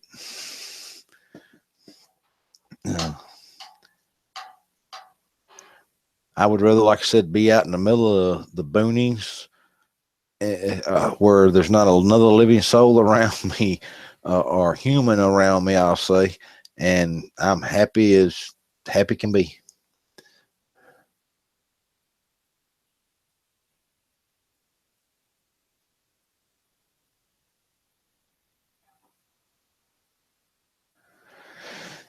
Yeah, I'll be here late. I got a couple things I got to go over. Trying to figure out exactly what I'm going to do next out there, and I've got a couple other. I've neglected some other things. Like I said, Lakeia's. I'm gonna call it Lakeia's research group, paranormal group. Is what I'm gonna call it because she does more of that than I do. I've done several, but that's more her expertise and Cody's expertise.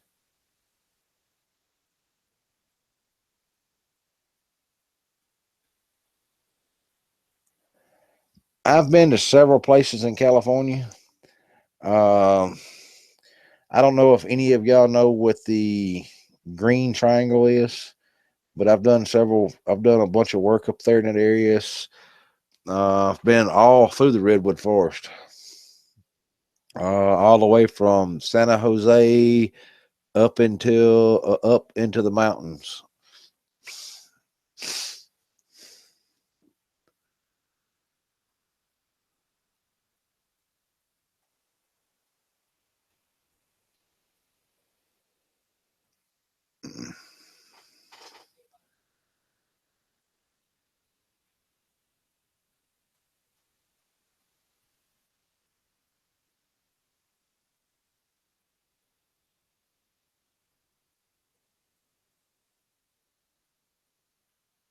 That's what I plan on, Jay. Like I said, I try to stay away from certain things, politics, religion.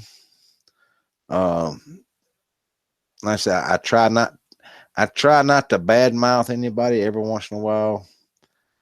I Lakea says that I have no filter between my brain and my mouth. Sometimes if I get upset about something, I will voice my opinion. Several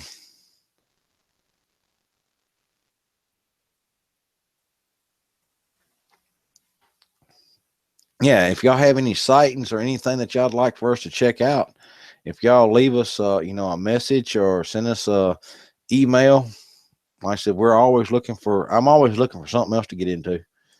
It's not like I don't have a whole bunch of stuff already, but I take anything and everything, and I like new things. Um, like I said, this right here was an opportunity to come along for uh, the research area that I have now. That I'm taking full advantage of it, and like I said, this is stuff that I don't see anybody else doing. They want to talk about what everybody else is doing, but they don't get out and do it themselves. So that's why, that's why I started doing it. It's something different that nobody else is doing.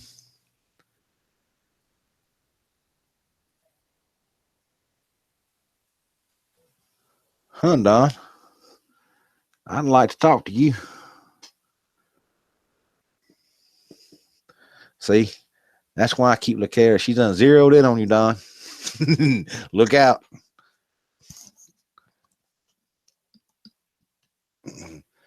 She's sneaky too. She better snuck up on you.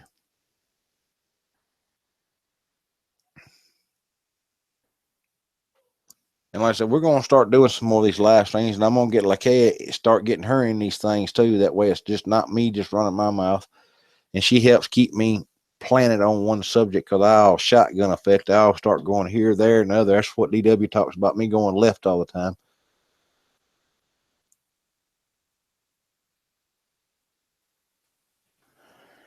No, you don't want them there. Like I said, that's one thing. If I think they're in the area, I'll back off until I know. And if they are, no, I don't fool with them. Because like I said, from what I found out, there's no, I don't want nothing to do with that. That's unnecessary heat, I call it. I firmly believe that the government has something to do with that, and I don't want no part of that. Not just that. From what I found that it takes to hurt these things, I don't feel like carrying a cannon through the woods with me.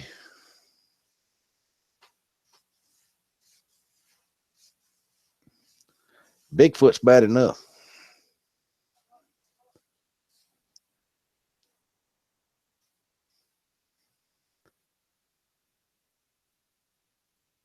I got a report just the other day of, has anybody heard of the giant cat up in Arkansas? Uh,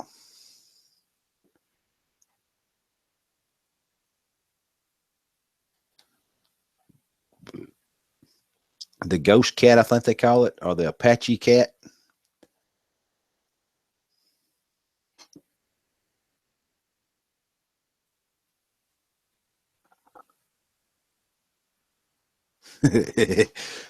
Now, like, hey, you gonna have them thinking I'm mean or something? I'm just a big old teddy bear, prickly teddy bear, but I'm just a big old teddy bear.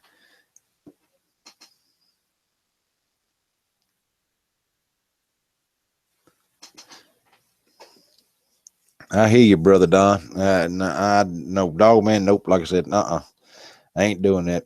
I don't want no evidence of it. I don't want no nothing. Bigfoot's one thing. Like I said, I think that causes unnecessary heat. Is what I call it.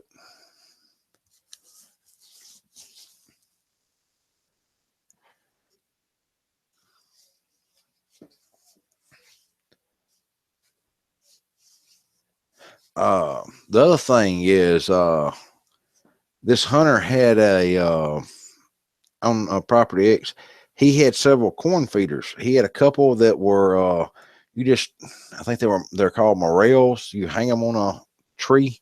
They're like a big tube. You pour the corn in it and it comes out and they're supposed to stick their head in there. He said that he's had several of those. He thought it was somebody else coming in there and messing with it, but he had several of them go missing. Then he had a corn feeder that's on a timer that throws stuff out. And he said it had a lid and he had bungee cords on it. He said the bungee cords and the lids and everything were just took off and thrown across the ground, and the corn was gone.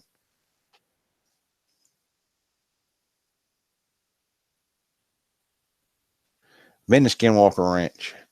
A skinwalker is totally different than a dogman. A skinwalker is a shaman, Native American medicine man.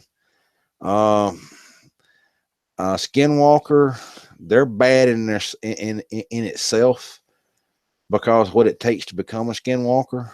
That was a human that done magic to become not to be able to take a animal form. At one time, they were used kind of like hitmen or hit women because there are female skinwalkers. If one tribe thought that this other tribe had more ponies than them, that because of whatever, they would hire a skinwalker to go to their chief and kill them or bring bad luck to them.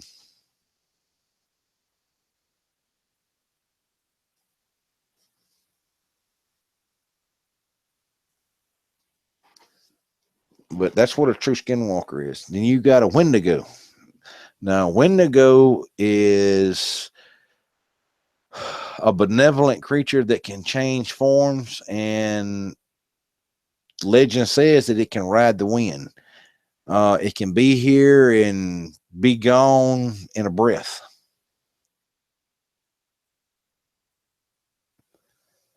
I haven't heard a whole lot of people do stuff on the Wendigo.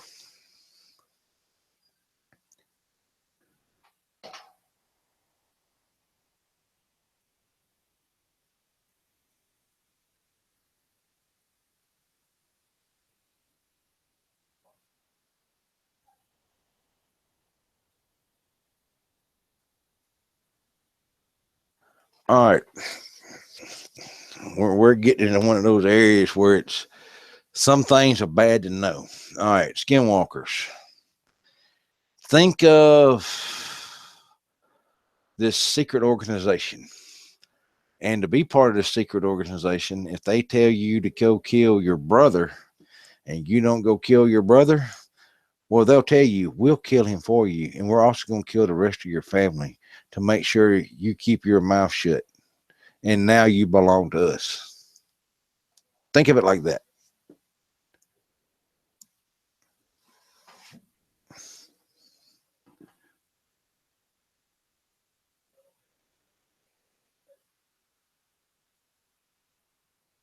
Golan. Don't think I know that one.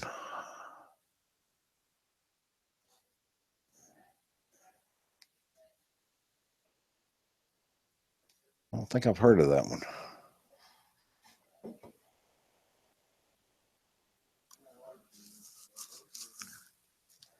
Wow, folks, do y'all realize we have 29 people watching? That's amazing for a Wednesday night at 11 o'clock. Thank all of y'all. I appreciate it.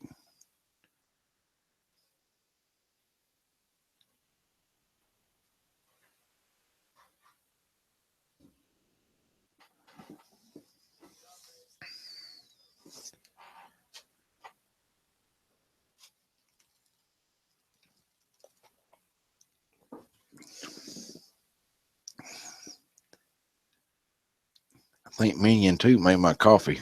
It tastes like motor oil.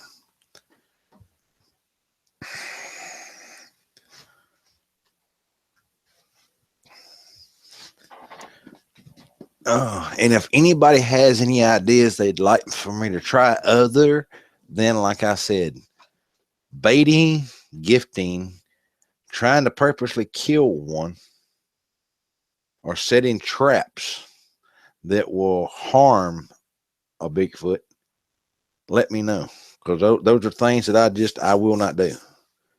There's no reason in it. There's no, like Kay can tell you, I don't hunt something unless I can eat it or unless it's done something very bad.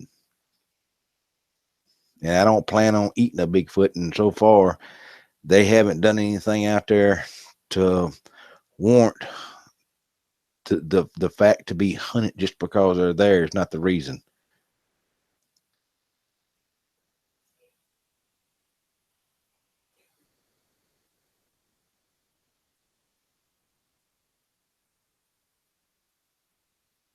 Oh, Lord. Now you're going to get them started up about brownies.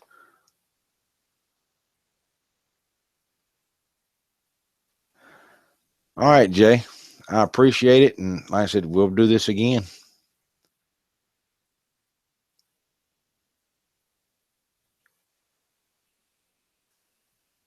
Well, I'm not going to tell anybody what time it is where I am. That way they can't figure out where I am.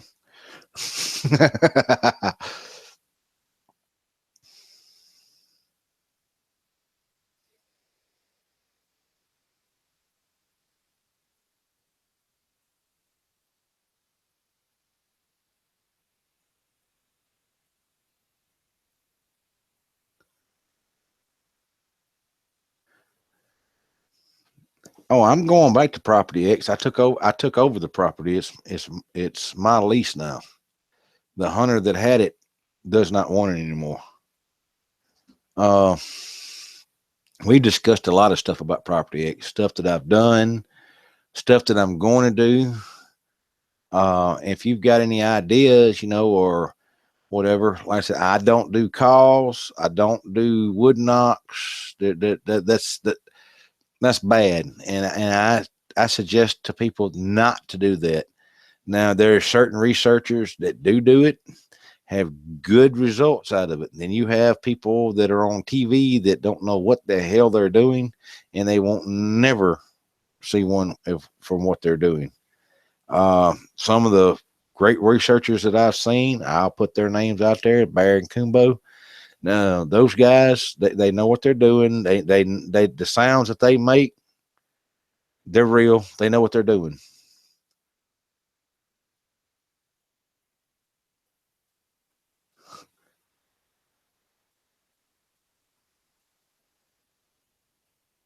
Nah, I don't want to leave it. No, I say I don't gift. That's a bad situation to have.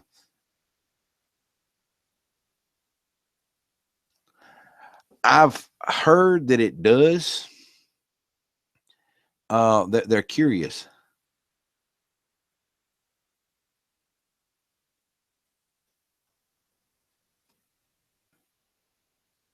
And what she's talking about, what Lakea is talking about right now is brownies, y'all. She's not talking about Bigfoot.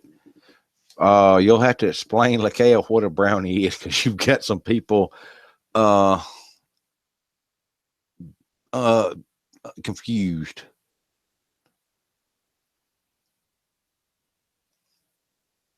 Yeah, Darkwater is the best. That he's a good man. He's helped me a lot, and like I said, if it wasn't for him, folks, this channel wouldn't be here. And like I said, he's encouraged me into doing a lot of what I'm doing now.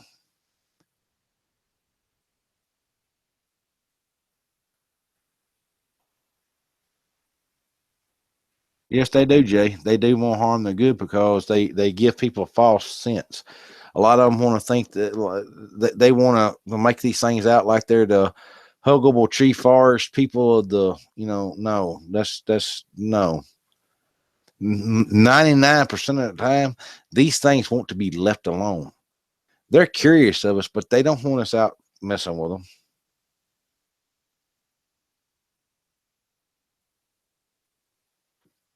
How you doing, Fishing Game? I've been meaning you need to email me. I need to talk to you.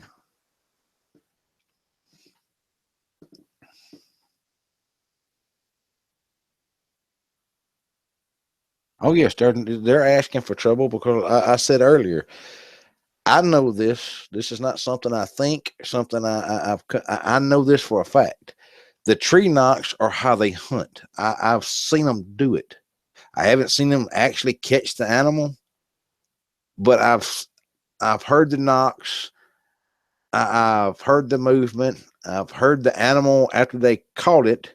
Then after they got finished, I moved into the area and I seen the aftermath. What it is think about it. If you got four creatures out in the woods and you got this herd of deer and they're trying, what they do is they don't just go out and chase the whole herd down. They pick out one animal and they get into position to try to catch that animal. Well, they can't make calls and hoops and hollers. They make tree knocks because it's something more organic that it's not going to spook the deer as easy. You start going out there knocking, well, guess what? Now they think there's a hunt going on. They go over to see what you're doing. You know, what are we hunting? And they get there, there ain't nothing to hunt. Now they come over because they're hungry and you're there. Get the picture of what's going to happen?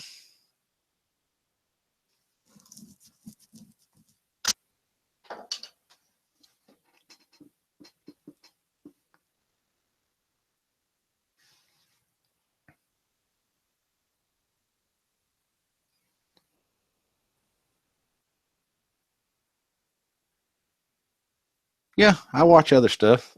I'm not naive to think that I know everything. Like I said, I don't know a thimble worth. I know what I figured out, and what I've seen on my own. Like I said, my biggest thing is I never actually until here recently. I've never went out and actually tried to hunt these things down in any kind of way, try to gather evidence. Usually, when I go out to a area to figure out someone's called us out or somebody's telling us they got some weird activity, I go out trying to explain something that it could be the norm, like a panther, bobcat, a wolf, coyote, just something normal. I don't go out there thinking every place I go to is full of Bigfoot or whatever. I go out try to disprove more than I try to prove. I go out, I investigate, I look at what's there, I look at the evidence, and I let the evidence tell me. And I tell people the best way to find a Bigfoot is how I was taught. When I was younger, my grandfather knew of these creatures, knew what they could do, knew they wasn't nice, and he taught us when we were in the woods to stay away from them. Well, to stay away from them, you got to know what to look for to stay away from them. That's how I I started figuring out the ways to track them. If you can figure out the signs to look for to stay away from them, it's not that hard to go find them.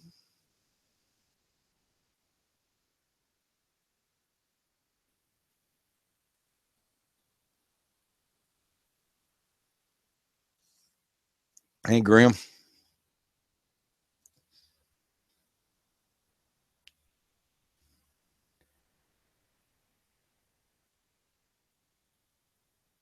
I don't personally have uh any water spirits or creatures. I tend to, like on DW's last stream. I what me and water don't really get along because I can't hold my breath that long. But now I know Lakea has got some stuff on water spirits, and I think some Nessie, some Ogopogo, because Minion One is what I call him. He goes by oh crap. Lakea, what is Minion One's name on here? I think it's Lethal Merc. No, he's big into the water stuff.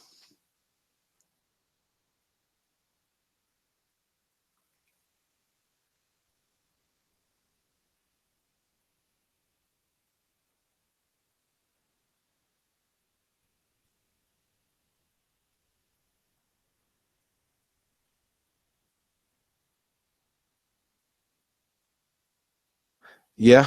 Sasquatch Chronicles. I like his show. I like the Outlaws. Like I said, Bear and Kumbo. I've heard some of their calls and stuff. I haven't personally met them or talked to them.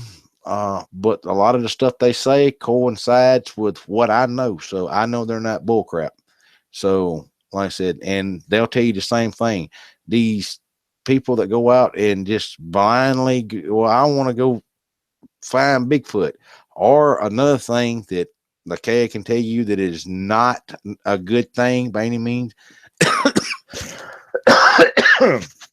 Some of you guys, you get the bright idea. Well, I want to go find Squatch, and I'm gonna carry my girlfriend, but she don't know nothing about it. You know that, and y'all get lucky enough, or the misluck of coming up on one of these things, and now you're freaking out.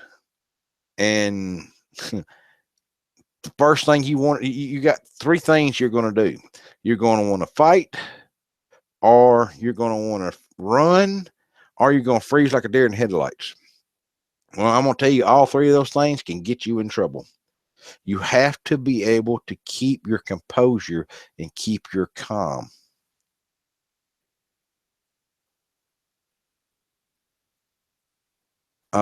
If you run, you're automatically going to trigger their natural instinct to chase prey.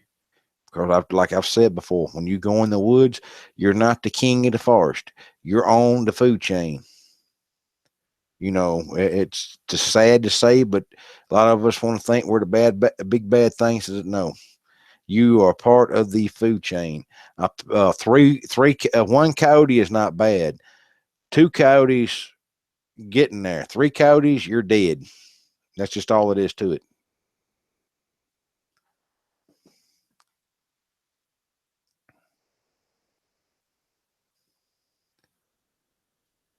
Yeah, like I said, Jay, I like him. He tells it how it is. These things, like I said, a lot of these people want to tell you in the Dogman.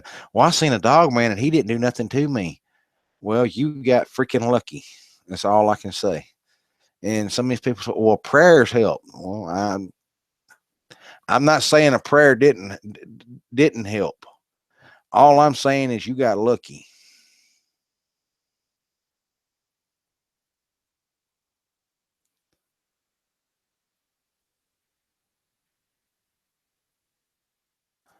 Yeah, like I said earlier, I do carry weapons, and 99% of the time, the reason why I carry weapons ain't because of the Dogman, ain't because of the Bigfoot. It's because of the other animals that everybody wants to say that are in the woods, like the coyotes, the bears, the panthers, and stuff like that. And I carry multiple weapons because, like I said earlier, I was taught a long time ago, the fastest reload is another gun.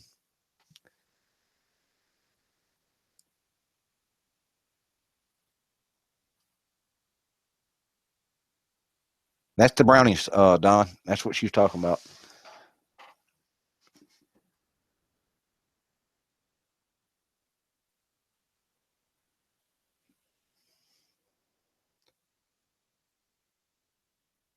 Don, you had to add Lakea. You had to talk to Don.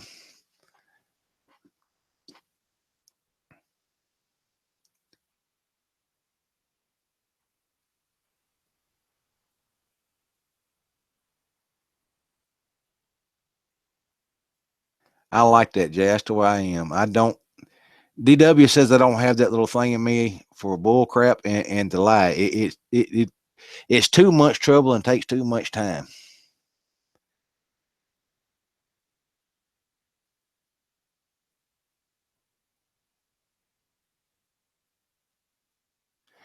Yeah, fishing game. Like I said, in my video, I didn't even mean for anybody to see my pistol when I came up on that when we were walking down that deer trail. And we come up on that bottleneck that led into that blind right there.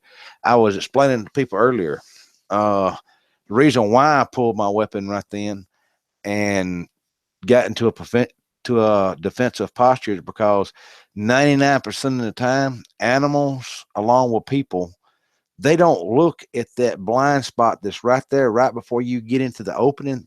They look past that into the opening and they're scanning around to see what's out there. Meanwhile, your danger is right there in your immediate where you walk. You got about 5 feet right there. You can't see that you got to walk blindly into. That's a bottleneck blind spot. It's what we call it. And on my videos, you'll hear a blind.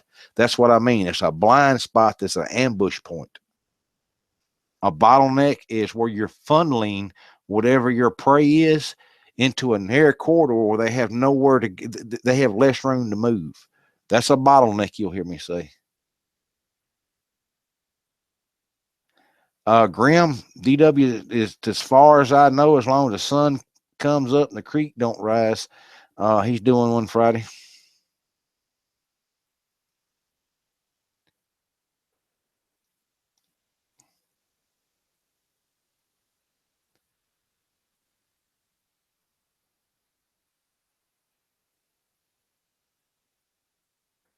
Okay, you keep your brownies at your house. Don't bring them things to the vault. I'll have them stuffed and mounted. I have a problem enough keeping up with everything here without them moving stuff around.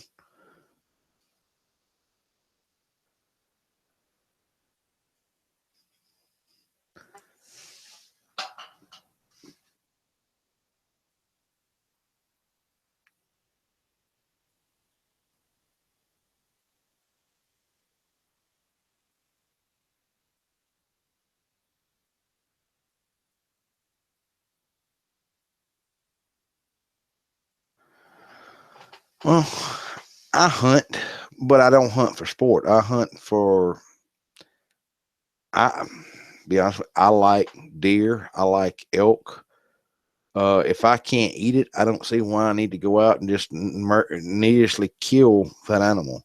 I know a lot of people go out coyote hunting. I don't see the sport nor the fun in that. Well, you need to control the population. No, you don't need to do that. Mother Nature can do that.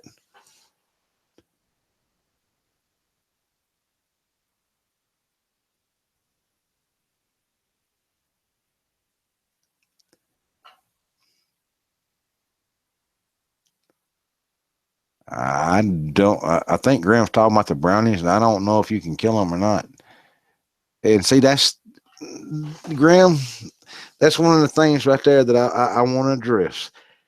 If something's agitating you, the first thing that most of us we want to kill it. That's not the best approach to have. Usually, like I said, there's ways to. I carry guns. I also carry deterrents for Bigfoot. There's things that you can do that deter them. Pepper spray is one. They, for some reason, they don't. Because I guess it's because they're acute sense. If you think you got one coming in following, now this ain't gonna work on one trying to come in and tear your head off. This is one that what I'm talking about doing is if you think you've got one trailing you or paralleling you, take you out some bear spray, heavy pepper spray. Like Kaya knows how bad there's a if you can find it's put out by Saber, it's called Freeze Plus P. It's got tear gas, pepper spray, and I forgot what else it is mixed in with it. All you got to do is I can put it on your shoe, and you'll throw your shoes away because you're gonna start gagging, crying, and heaving. You can spray that in the air, and then keep walking, or spray that towards the direction. That right there is a good deterrent because they ain't gonna like it. It's kind of like when a predator is after a skunk, they spray and it leaves them alone. If you catch one bluff charging you, I've had success. I've 10,000. I think it was either 100,000 watt candle power spotlight shining it straight in their face, and then backing up.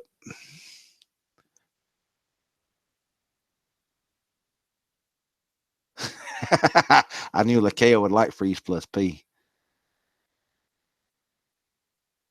But you don't always have to kill something just because it's annoying you. Sometimes you just have to learn how to be annoying to them.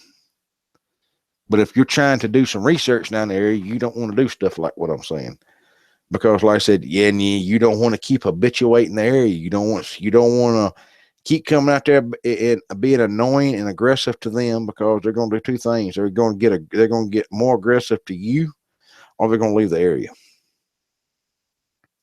If you start feeding them, they associate that human with food. These things are smart enough that they can I can do it. So I know they can do it. After hearing your vehicle for a couple of times, starting, sitting there running, coming down the road, I can tell if it's you coming down that road. They can do the same thing. They hear your vehicle. Oh, there's the dinner bell. Well, let's say you go out there once and you don't have their dinner that you've been bringing with them. Well, now they're pissed. They come because they're hungry. You're there. You're food. Sorry, you're food.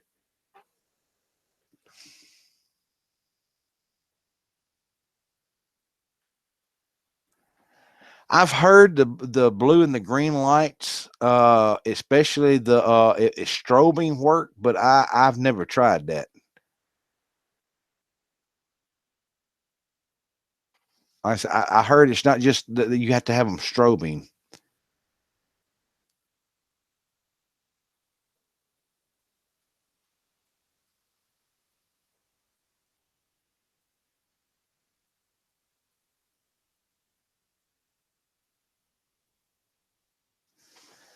Uh, and the other thing is now, I know there's a lot of people out there that think these things can cloak, they can do, all these paranormal things. And I'm sorry, I'm not on that bandwagon. I no, these are flesh and blood animals like a bear, a cougar. I've never had one cloak. I've never seen one go through a portal. I've had them throw rock sticks and scream their heads off at me.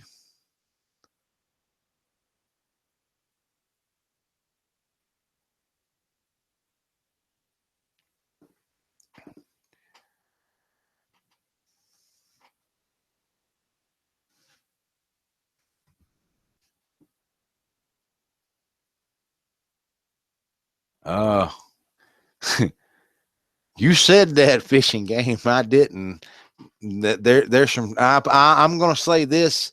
There's some truth in that. I don't know about the dog, man, because like I said I don't know enough about them. Because like I felt, I had my first encounter a little over a year ago. Uh, Shocked the crap out of me. Did my research, had another encounter that was plenty enough for me. I will tell you, the K can tell you, I've been called out over hundreds of times for search and rescue, and then sometimes for body retrieval. And several Bigfoot reportings were in the area. But it always gets blamed on bear. One of the biggest ones was an area where this Bigfoot, for some reason, don't know why, it went rogue in the area. It killed a man and his wife. Then a couple days later, I believe it was, the neighbor right down the road from that, they found him with his head, his back broke. I think his neck was broke, and he was thrown up on his roof. And bears supposedly did this. Okay. Um, Bullshit. That's all I'm gonna say. There's been several occurrences, like I said, and sometimes people get themselves involved in this because they do something they shouldn't do when they run into one of these creatures.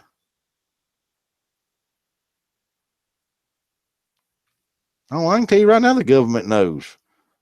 Until though, I don't care if I had a body laying right here beside me and was taking live pictures and telling y'all about it. Until the government wants you to know it, it's still, I don't care. It's going to be a fiction.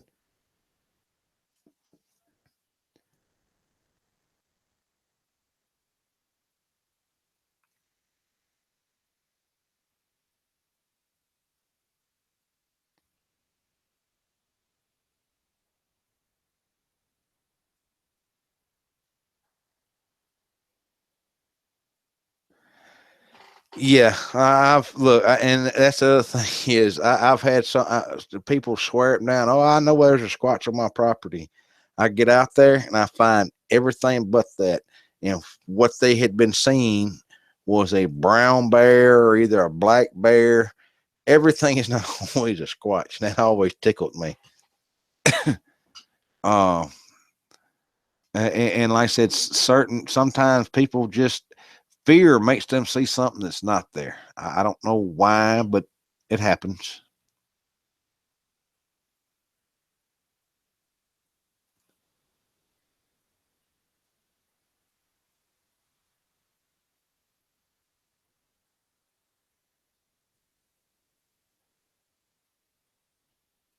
I believe that too, Roman. Um, Sometimes your mind cannot process what you're seeing, so that's like a lot of these people that see stuff in pictures and videos that are what I call blob squatches or just blobs. Your eyes naturally supposed to pick out human forms and human faces. That's what most people think Bigfoot. Bigfoot don't look like no damn human. It looks like a Neanderthal monkey is what it looks like. Big thick brow. Some of them have a sash, like the cone on top, a slight cone on top of the head. Some of them don't. Don't know why. Like I said, it's like people. No two people unless they're twins look alike, and it's the same way with Bigfoot. They have thick. Most of them have a thick eyebrow bone, ridge bone. Their nose is kind of like a monkey's, but it's like ours, but it's not. It's smashed down. I'm talking about kind of flat. They have a wide, really, really wide mouth that almost goes to the sides of their jaws. They have these big, giant, freaking block-looking teeth. Um, their lips are weird looking, and they can move them in ways that freak you out. I'm talking about like they can roll their upper lips all the way up over top of their nose, uh, and show their teeth. And like I said, the nose is kind of flattish, but it almost goes to the corners of their mouth. And as they breathe, you can see the nostrils flare in and flare out.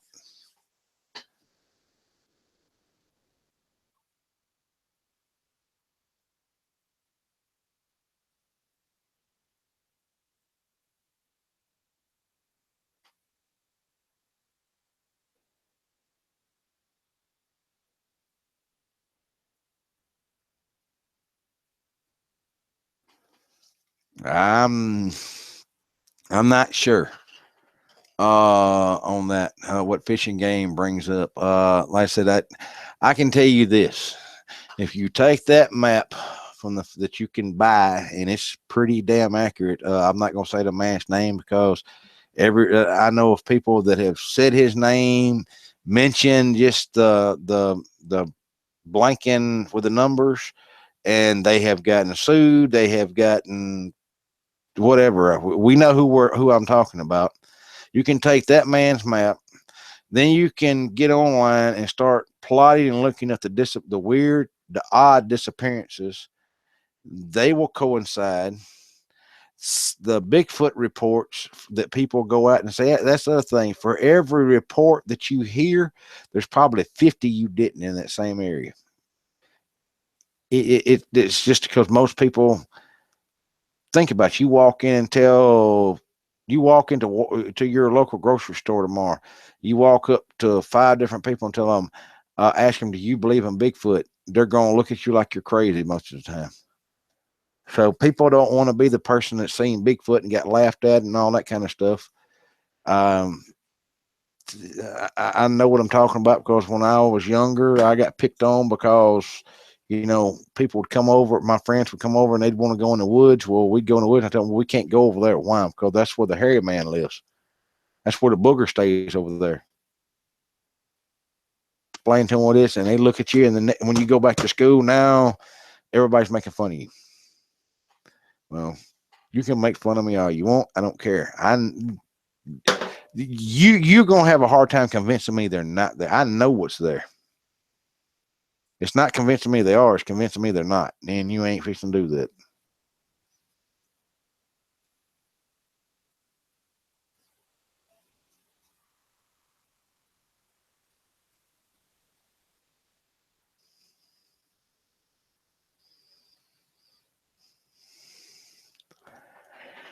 I don't know. I did not know. Like I said, I've listened to several Bear and Kumbo shows, heard them on Coast to Coast, and stuff like that, and did some research on both of them. And look, one of them dudes is a actual fucking rocket scientist. So that says a lot right there. Um, Listen to what I've heard about him, what I've heard them say. It coincides with what I know, so tells me that they know what the hell they're talking about. And some of I've heard, I can't remember which one of them did it. I don't know if both of them do it, but there's one of them I know that does. There's a call they do, and the call that I heard the recording of him doing was one that I know of. When they Bigfoots do it, pisses them off. I've heard one do it to another one where they were fighting over territory or whatever, I guess, or having an argument. I just know every time I've heard that call, nothing nice comes from it. There's some kind of damn altercation, shit gets thrown, and they ain't talking about it me. I'm talking about these two creatures going at it. And I'm going to tell you something. You get two of these damn animals going at each other, it's crazy as hell. It don't take you long to want to leave from there. But like I said, and supposedly they can do calls to bring them in. Well, like I said, I know I heard one of them. I know do a call that was that makes them get mad. And think about it: if you get mad at somebody, you're gonna go see them. So.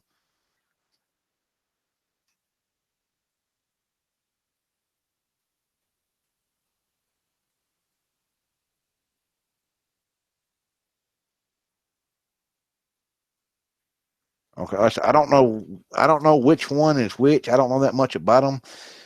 I don't have my paper right here, and I don't like actually saying other YouTube narrators' names because sometimes they get pissed, sometimes they don't.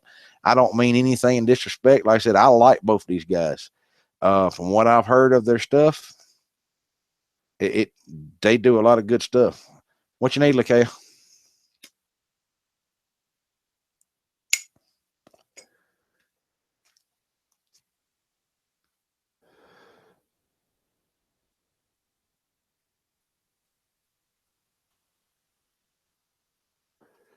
Okay, good night, Lakay. I'll see you later. Leave that paperwork.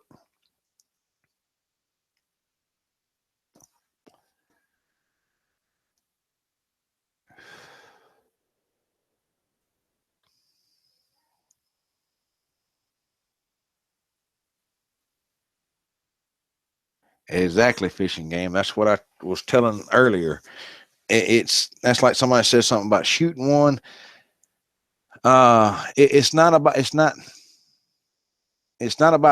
the one that you shoot. It's about all the others.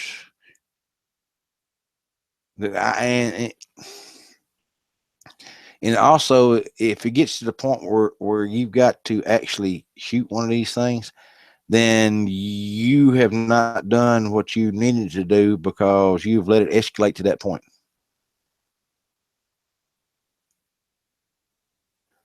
Okay, I'll check on Cody in a little while.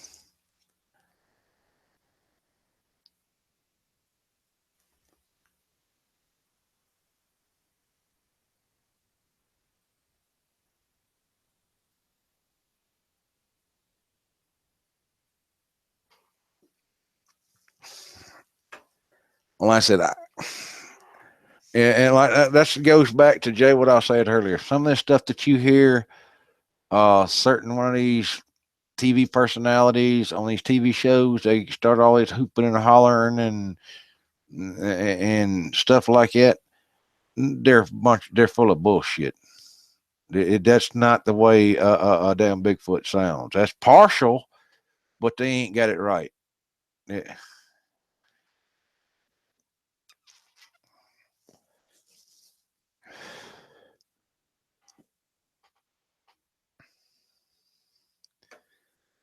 And as long as they keep doing that, and the other thing is, there, see, that people don't understand too. There's also calls these creatures make to let the other ones know in the area there's something in the area they need to keep a watch for. There's humans, there's whatever in the area. And I've heard this, and then everything could before sneaking in. I got busted by them. They figured out I was there, and they started this call, and all the other ones that was in the area doing whatever they were doing, all that activity ceased, and they left. So that to me tells me that they alerted. That's an alert call. That's what I get from it. I've heard these idiots on these TV shows do this. Well, all you're doing is telling them, "Hey, I'm over here. Hey, I'm over here now." I laugh.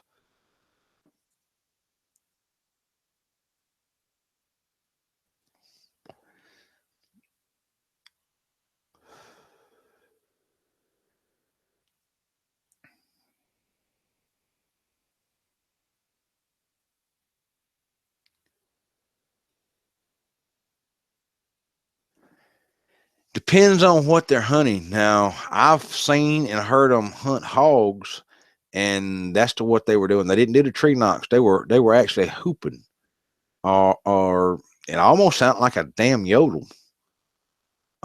It was up north. Uh, damn, what was that noise? It was. It's like a yeah, yeah. No, it was crazy.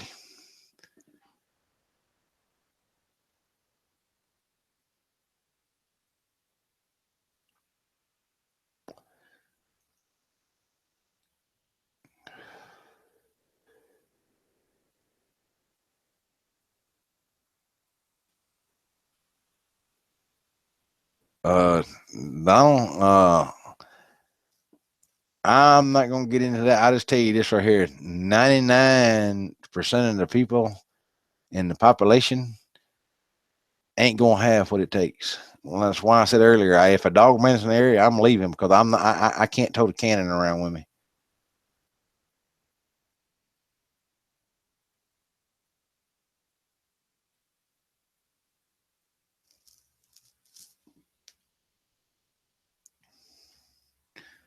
Look, and that's the other thing. Like I said, do you see anybody, any scientist or whatever, running around Kodiak Island, full of Kodiak bears, brown bears, all that stuff? Do you see any scientists that are trying to research them things running around out there in the woods doing wounded rabbit calls and bear mating calls because they do that?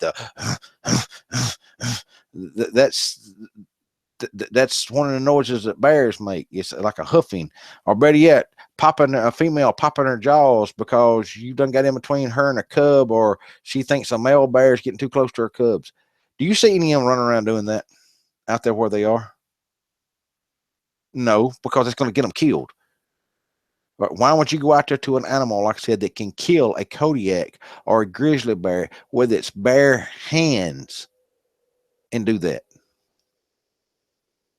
I can tell you right now, 4570 ain't going to do it. I've had a hunter tell me that he shot one 4 times with a 4570 and it just kept walking towards him. It just kept progressively walking towards him to the point where he threw the gun down and ran and jumped into a river to get away from him.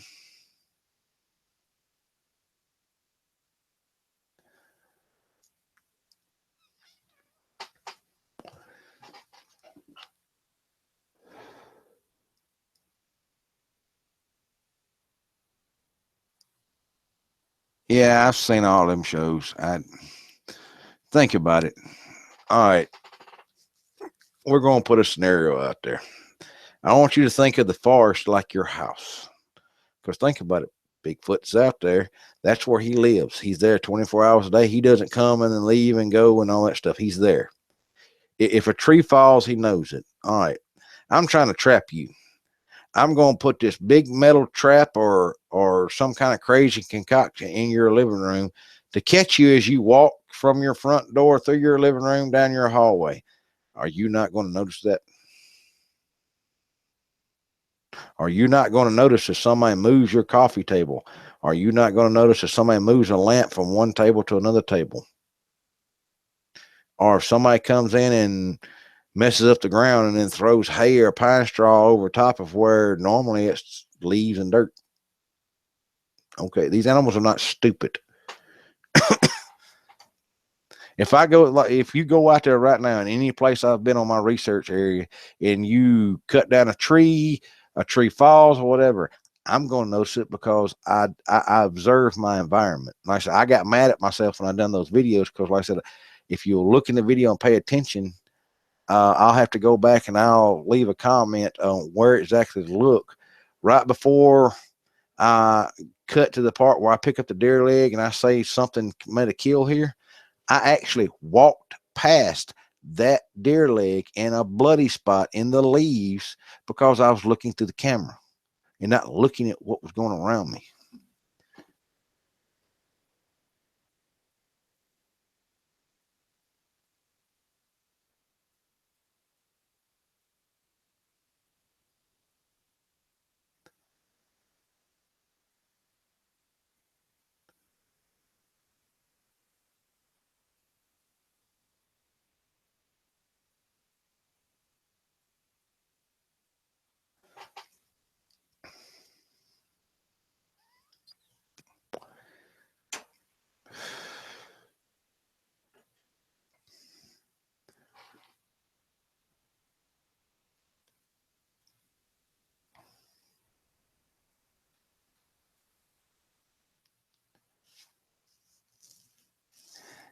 Yep, fishing game. Bigfoot is a very intelligent creature.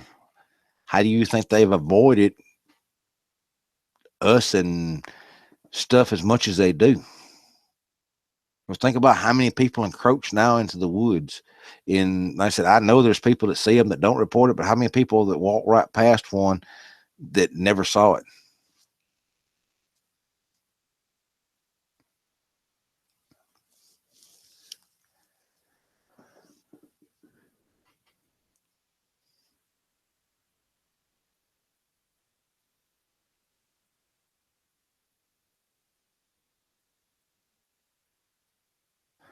Well, y'all keep talking about a 50 caliber.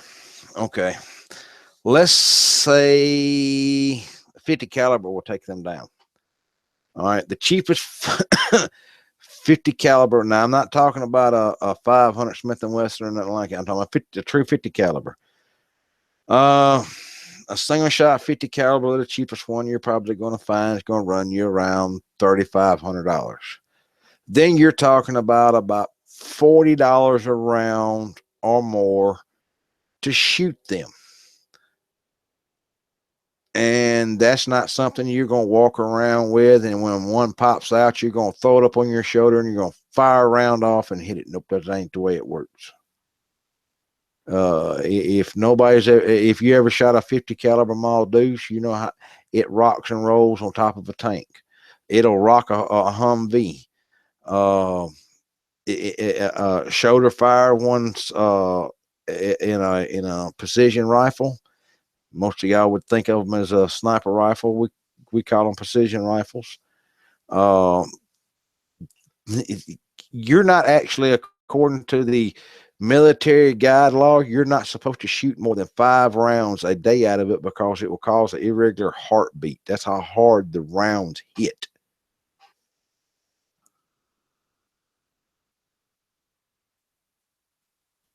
Most people don't realize that. Now, if some of you people that's in the military and it's had a chance to mess around with some of these rounds will probably know what I'm talking about.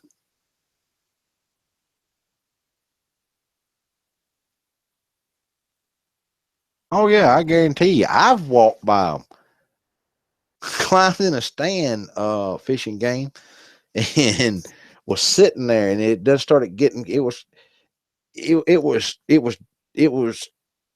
not dusky dark because it was early in the morning, but it was right before everything starts to pick up the haze and everything. I call it the hazy time. Walked right down this trail, walked right by. I thought this burned out stump, and I'm like, lightning must have hit a tree here. I don't remember a burned out stump being here. Just kept walking. I probably wasn't 25 feet away from this thing now.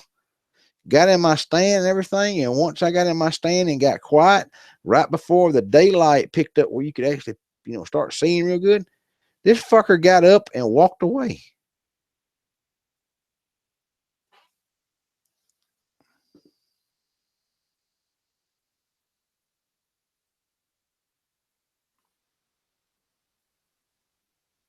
Yep, the Four Corners area is full of them, man, full of other stuff too.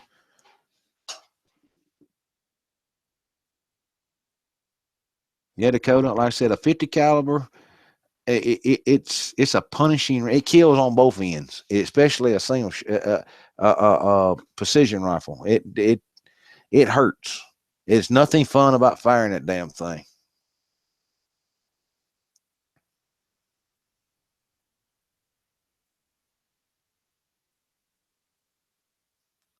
Yeah, fishing game. Like I said, I'm talking. I said I I just thought it was I thought a lightning had hit a tree there. I knew there wasn't supposed to be no burned out stump there, but that's the first thing that popped in my head, and I didn't think. And then that's the other thing. A lot of people say, "Well, did you smell anything?" No, these things don't smell all the time like that. I'm talking. They smell like if they smelled like that all the time, they never could catch any damn thing. They'd have to, because you can't stay upwind all the time of your, downwind of your prey all the time. I think the what causes them the smell is one, their environment depends on where they are, their diet. Uh, I think it has to do with glands, like in a deer. Because think about it, bucks. If you go out and kill one in the summertime, he don't smell like he does in the middle of the pre-rut or the rut. Now, most people don't understand what I'm talking about if they don't hunt. The pre-rut and rut is when bucks, male deer, get ready to the females come into heat. The biggest, baddest buck in that area is the one that's supposed to is what's going to more than likely mate with that female. Well, the stinkier and the bigger and the meaner you are, the more chance you have of attracting that doe.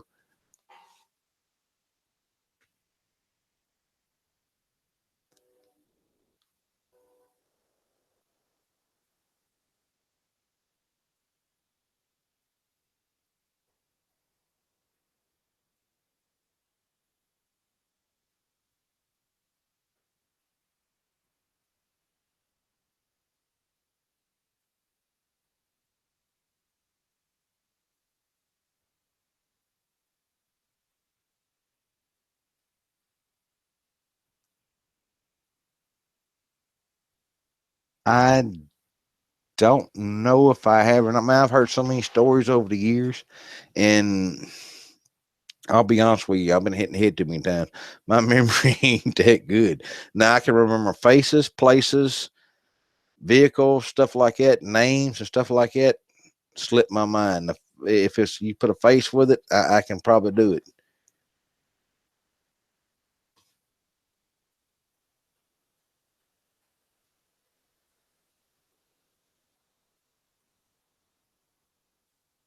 I don't know about smelling like no flowers, but they smell like the woods. Hold on.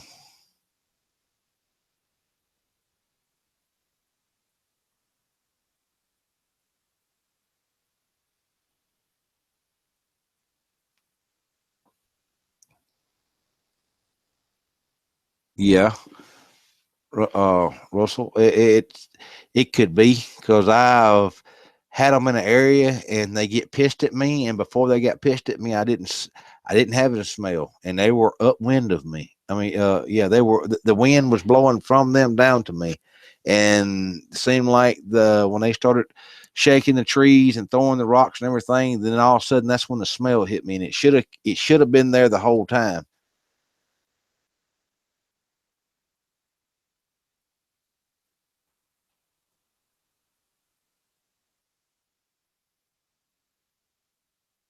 I said, I hadn't heard that one, but like I said, that's what I'm saying. That's a new one.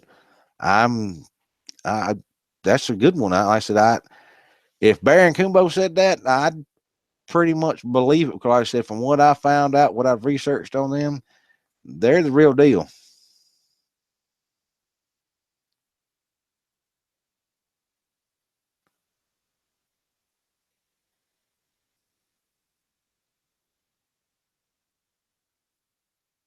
All right, fishing game. I'll have to get to reading that at this minute. If I click off this thing, I'm liable to shut us down. So I'm not touching it right this second. It's working. So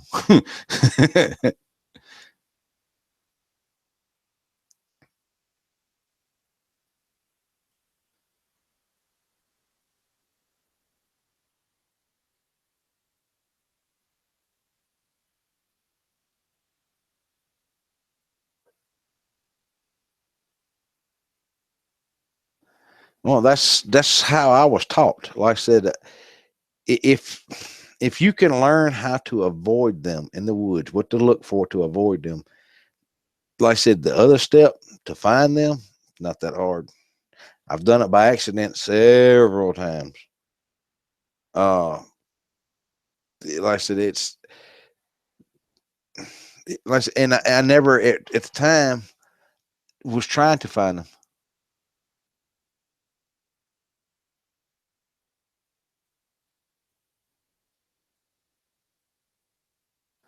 Uh, like I said, I grew up around these things from a little kid.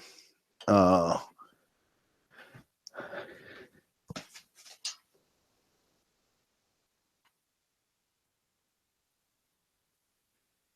and that I can't tell you. I don't have any footage of Bigfoot. Don't have any footage. I never tried to get any. But like I said, if I do get something, I'm going to put it up on here. I put whatever I get, I'm going to put up on here. My biggest thing is even when I've got the camera, because I'm the way I'm used to doing things, I forget sometimes. Hey, you got to turn the camera on, stupid, so people can see what you're doing.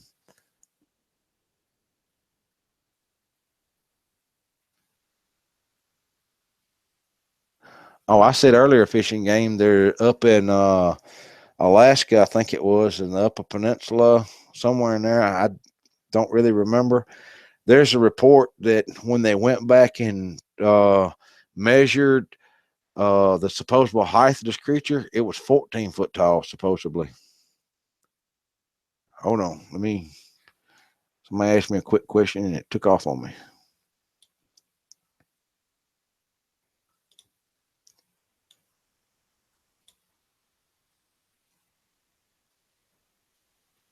All right, Don.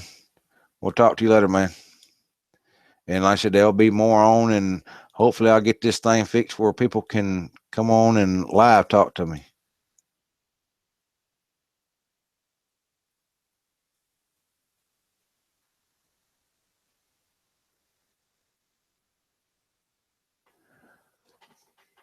Uh,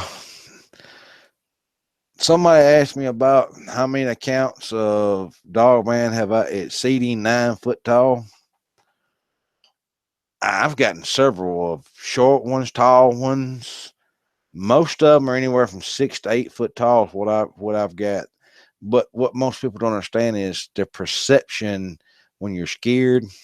People make the worst freaking eyewitness there are because when you get scared, you see stuff that ain't there. But what I like to do is if you tell me I saw a Bigfoot over there by that tree, I want you to tell me on that tree. It was just, if it was a year ago, I know about how fast that tree was supposed to grow, so I can guesstimate how far off it's going to be from that. You tell me from that limb right there was how close was his head, and you say well it was within one, say a foot of his, it was a hand width or whatever. I'm gonna go over and I'm gonna say that that's a foot. Well, if I measure that and it's 9 foot and his head was right below that, means it's 8 foot. That's what I'm gonna guess, or right around it. And depending on how you're standing, and if it's uphill, downhill, He could be standing if there's a dip on the ground. All that stuff is taken into account, and most people don't think of that.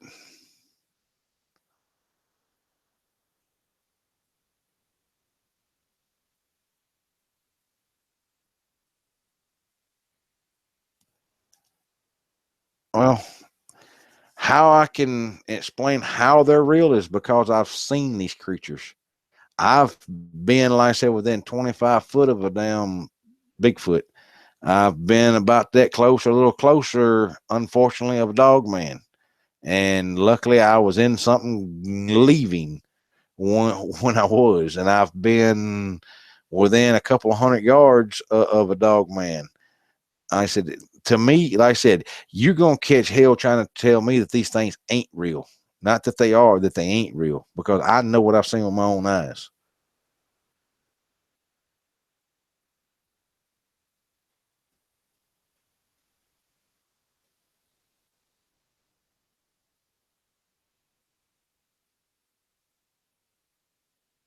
Magic, like I myself have seen when it at least 12 foot plus. Now, I said that's the biggest I've ever seen with my own personal eyes. Now, I've caught glimpses of shadows that were anywhere from 14 foot and bigger, and whatever it was huge. But I caught a glimmer of something going through the trees, and according to how big around the trees were, it couldn't hide behind, and I couldn't put my arms around the tree and touch my hands together. Uh, and it was hard to. It happened so fast I couldn't mark it by a limb or nothing, just by how big I thought it was. It had to be over 12 to 14 foot.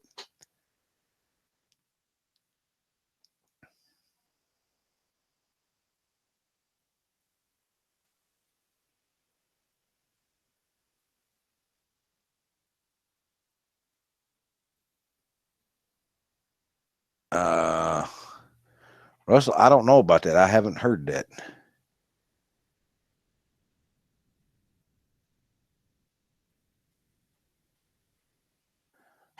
Yes, Darkwater brought that to my attention. Somebody called him and told him about that. And I've got contacts all over the place, friends that are in every walk of life and do everything you can think of, from clean out porta johns to work in government. And I did a few calling, checking, and yes, what he was told was, I don't know what organization this is, but I think it has to do with the wildlife, fishery, and game, but don't quote me on that. They did a study on migratory creatures and Bigfoot, and supposedly the canine hominid is what it went by. If I'm not mistaken, I don't have it right here in front of me, so trying to go by my crazy memory. Uh, the corridors they use. There's a corridor. The Appalachian Trail is one. Another one is going through Montana, Oklahoma, through Texas, through the Big Thicket area, over into uh, Mexico. Another one goes down from Washington State, California, all that. And then there's another one over towards uh, Canada, Vermont, New York. That's like, people don't realize how many sightings come out of New York. It's crazy, and goes all the way down into Alabama.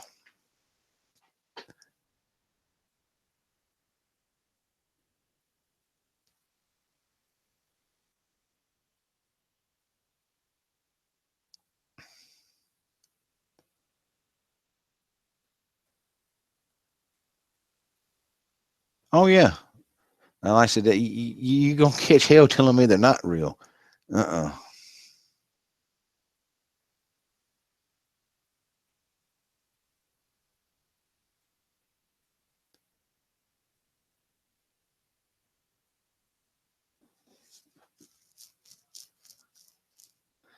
Well, I'm not going to stay away from the woods. If I know something don't want me in that area, I'll go around. I, I'm like the animals. Most animals in the nature, they don't they don't want they don't want to actually fight each other, because you run the risk of both of you dying. So I use that same motto: think like an animal.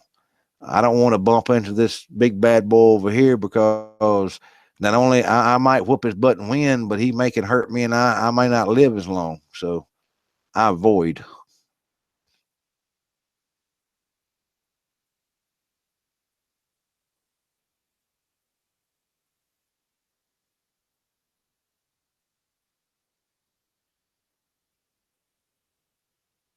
Well, yeah, it's hunting season, but like I said, I want to tell you something. Bigfoot and Dogman, they know what the hell a damn weapon is. And 9% of the time, unless you got a really, really, really bad aggressive one, when they see that weapon, they know it can hurt them and kill them possibly. And even though that the troop's more than likely going to kill you, they don't want to do that. They're going to avoid you, because there may be some little ones around. If you're a parent, think about it. I don't care how mean and bad you think you are. The first thing you think of is your child, and they do too.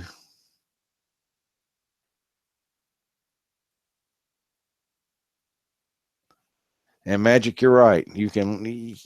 Some people you could. I used to make the comment to to DW about Dogman. Some of these people, while Dogman's eating them, you're not real.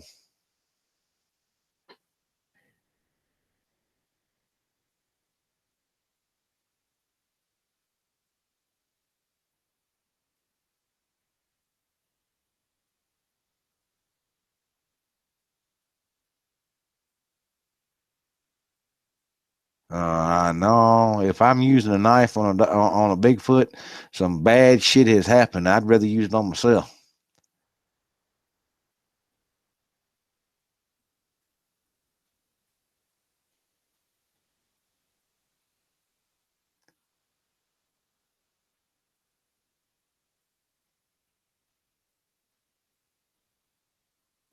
Yeah, I'm with you, fishing game. Like I said, I am a hunter.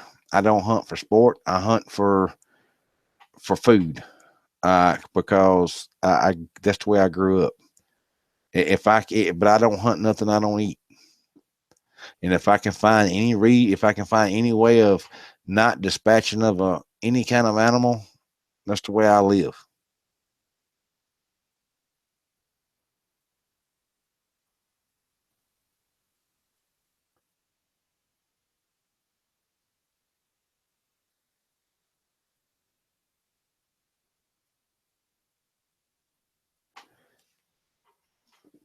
Oh yeah, man, these damn things are smart.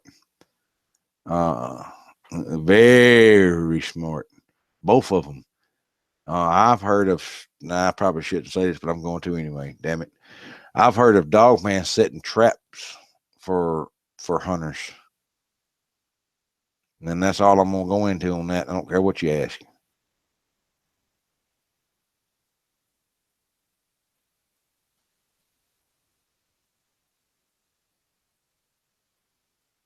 I've got a bunch of them out of Alabama. I've got Dogman reports, and I've got a ton of freaking big. People don't understand. There's only so many state. Hawaii's one of them that I haven't ever gotten a Bigfoot report out of. And there's one more, and right off the top of my head, and I can't think of it. Oh crap. Uh, there's only one other state, and I cannot think of what the hell the state is that I've never gotten a report. I'm not saying that there's not any, but I've never gotten one.